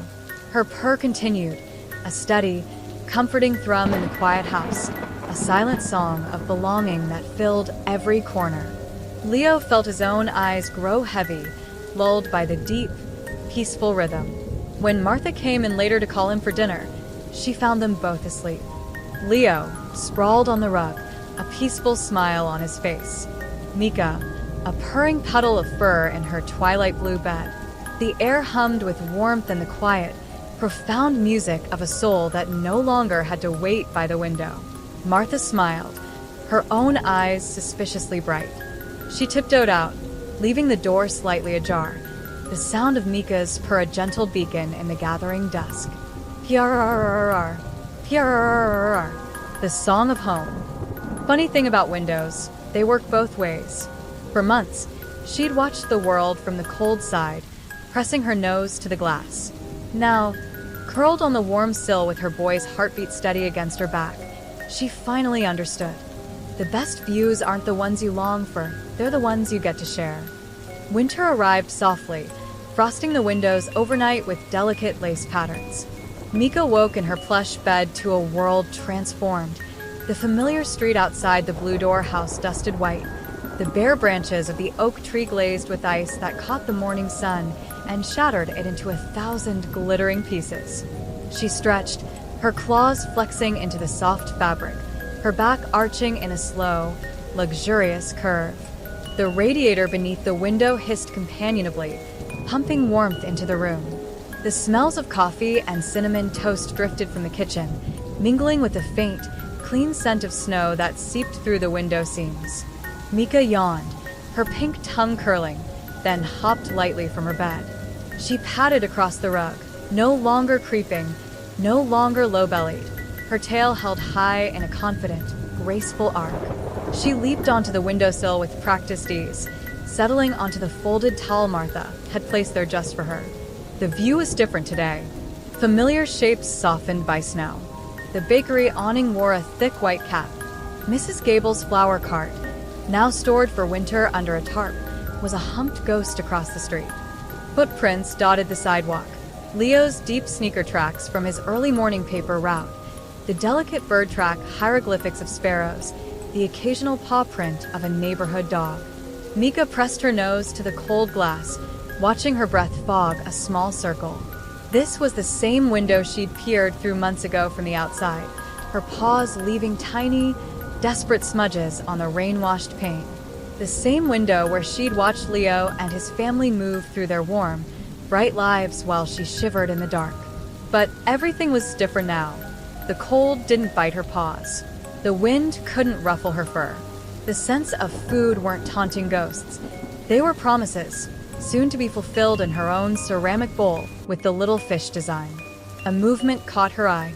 Leo trudged up the snowy sidewalk, his red scarf bright against the white, his arms full of newspapers. He stopped halfway, crouching to examine something in the snow, probably those sparrow tracks, Mika thought with the proprietary knowledge of someone who'd watched this boy's curiosity for months. She didn't yowl at the window, didn't scratch the glass. She knew the routine now. Leo would come in, stomping snow from his boots in the entryway. He'd hang his coat, the wet wool smell mingling with the cinnamon toast. He'd wash his hands at the kitchen sink, the pipes groaning in the walls. And then, right on cue, the front door opened. Cold air rushed in, carrying the crisp, mineral scent of snow. Mika's ears swiveled towards the sound, but she didn't leave her perch. "Fierar, it's a freezer out there." Leo's voice, bright with cold and youth. "Boots off on the mat, kiddo," Martha called from the kitchen. "And those gloves go on the radiator, not the floor." Mika listened to the familiar symphony, the thump of boots being towed off, the rustle of a scarf unwinding, the metallic clink of the radiator cover being lifted to dry gloves. Then footsteps coming closer. Leo appeared in the living room doorway, his cheeks pink with cold, his dark hair dusted with melting snowflakes. He saw Mika on the windowsill and grinned. "There's my window cat," he said, crossing to her. He didn't scoop her up. He knew she disliked being grabbed, but he did lean down, pressing his cold nose briefly to the top of her head in a gesture that had become their private greeting. Mika blinked up at him, her slow blink of trust, then returned her gaze to the window. Leo straightened, looking out at the snowy street. "Pretty, huh? First real snow." He pointed. "Mrs. Gable's cat, Mr. Puddles, left those tracks by the bakery. And see those little dots? Sparrows at the feeder. And that mess over there." Mika followed his pointing finger, her tail twitching with interest. She knew these sights, these smells, these sounds. But seeing them with Leo from the warm side of the glass, with his voice painting stories over the familiar view, that was new. That was shared. She leaned slightly against his arm where it rested on the sill beside her. Not asking for pets, just touching, just being close. Leo fell silent, looking down at the small gray cat pressed against his sleeve. His throat tightened. He remembered those first days, her flinching at every movement, her hiding under furniture, her desperate, feral alertness. Now here she was, choosing to lean into him, watching the world with calm curiosity rather than fearful longing. Outside, a gust of wind sent a shower of snow crystals swirling from the oak branches, sparkling like diamond dust in the morning light. Mika's pupils dilated, her ears pricking forward, not in fear, in fascination. Leo smiled. "Yeah," he murmured, "it's pretty amazing." And for the first time, looking out at the snow globe world through Mika's eyes, he really saw it. Winter deepened, and with it came routines woven into the fabric of daily life at the Blue Door house. Mika no longer had a designated safe space. The entire house was hers. She napped in Martha's knitting basket when the yarn was softest, batted at Grandpa's crossword pencil when she felt mischievous, and claimed Leo's pillow every night with regal certainty. But their favorite ritual unfolded in the evenings, after homework was done and dinner dishes cleared. Leo would settle on the living room rug with his sketchbook, and Mika would curl nearby, sometimes in her plush bed, sometimes on the couch cushion beside him, occasionally right on the corner of his sketchpad, a living paperweight. Tonight, she chose his lap. It wasn't planned. One moment Leo was cross-legged on the rug, sketching the snow-laden oak branches outside the window. The next, Mika had stretched luxuriously, sauntered over, and climbed directly onto his thighs, circling twice before settling into a compact loaf shape. Leo froze, his pencil hovering mid-stroke. Mika had sat near him before, had even leaned against him at the window. But this was new. This was lap. This was trust made tangible. He exhaled slowly, not wanting to disturb her. "Hey there," he whispered. Mika blinked up at him, her golden green eyes reflecting the lamplight. Then she tucked her nose under her tail and closed her eyes, her purse starting up like a tiny, contented motor. Yarrrrrrrr. Leo waited a beat, then carefully rested his sketchbook against her back. She didn't startle, didn't tense, just kept purring, her warmth seeping through his jeans. He began to draw again, his strokes light to avoid jostling her. Not the oak tree anymore. Now he sketched the curve of Mika's ear, the delicate whorls of fur inside, the jagged nick at the tip that told her story of survival. He drew the way her whiskers fanned across his knee, the perfect comma of her tail curled around her paws. Martha paused in the doorway, a basket of laundry in her arms. She took in the scene. Leo bent over his sketchbook, Mika a gray puddle on his lap, and smiled. "Well," she murmured, "look at that." Leo glanced up, his face glowing with quiet triumph. "She just climbed up. I see that."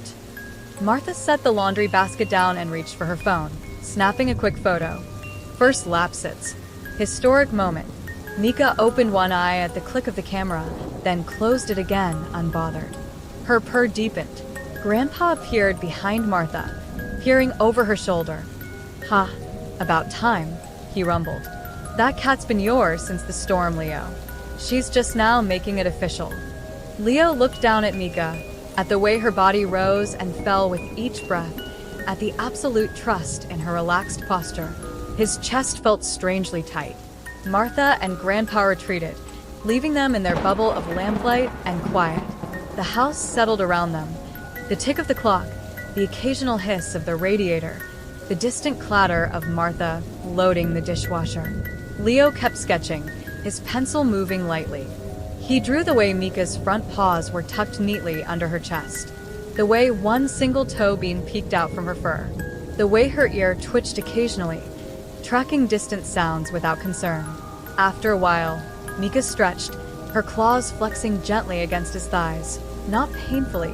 She'd learned about claw control during their play sessions. She rolled slightly onto her side, exposing her belly, not all the way, just a partial surrender, a hint of vulnerability. Leo held his breath. Then, moving with infinite care, he lowered his pencil and touched his fingertips to the soft fur just under her chin. Mika's purr hitched for a second, then resumed, louder. She pushed her head up slightly into his touch. More. Leo scratched gently, marveling at the softness, at the trust. "You are home," he whispered, the words coming unbidden. "You know that, right? This is your home." Mika didn't understand the words, of course, but the tone, the warmth, the certainty, seeped into her bones, as real and tangible as the radiator's heat. She kneaded his legs lightly, her purr vibrating through both of them. Outside, snow began to fall again, big, lazy flakes drifting past the window. Inside, the boy and the cat stayed like that for a long time. Leo sketching with one hand while the other stroked Mika's fur, Mika dozing in the circle of his lap, their rhythm syncing, their warmth shared. Later, when the sketch was done, a perfect, loving rendering of Mika in her favorite sleeping pose, Leo would tuck it into the growing album of Mika's firsts. First time on the blanket, first toy mouse attack, first purr, and now first lap sits. But in that moment, there was just this, the snow, the silence, and the profound simplicity of a boy and his cat, together.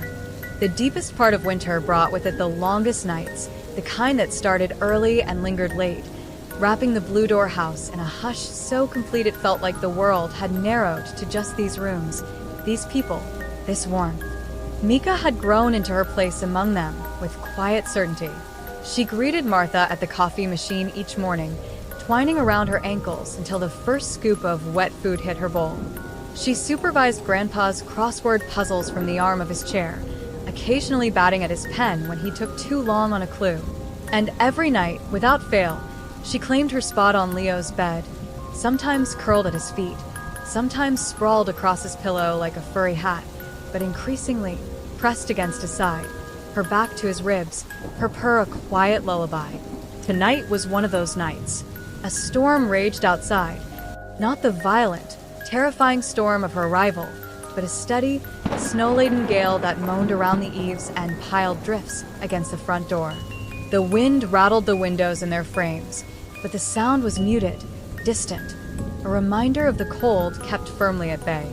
Leo's room was a cocoon of warmth. The nightlight cast a soft blue glow over the cluttered surfaces, the model rockets on the shelf, the sketchbooks piled on the desk, the socks that never quite made it to the hamper. The radiator clanked softly, pumping heat into the small space. Mika lay stretched along Leo's side, her body a warm line from his shoulder to his hip. She wasn't sleeping yet, Her ears twitched occasionally, tracking the storm sounds, but her breathing was slow and even. Her muscles relaxed. Leo read aloud from his book, his voice a quiet rumble beneath her. He wasn't reading to her exactly, just enjoying the words, the sound of them in the quiet room. But Mika had grown to love the rhythm of his voice, the way it vibrated through his chest under her cheek.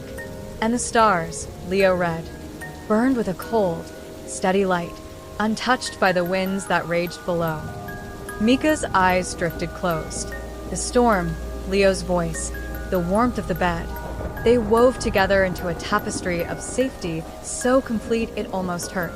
She dreamed sometimes of her old life, the cardboard box behind the bakery, the endless gnaw of hunger, the desperate loneliness. But waking from those dreams to find herself here, in this warm room, with this boy's steady breath beside her, made the present all the sweeter.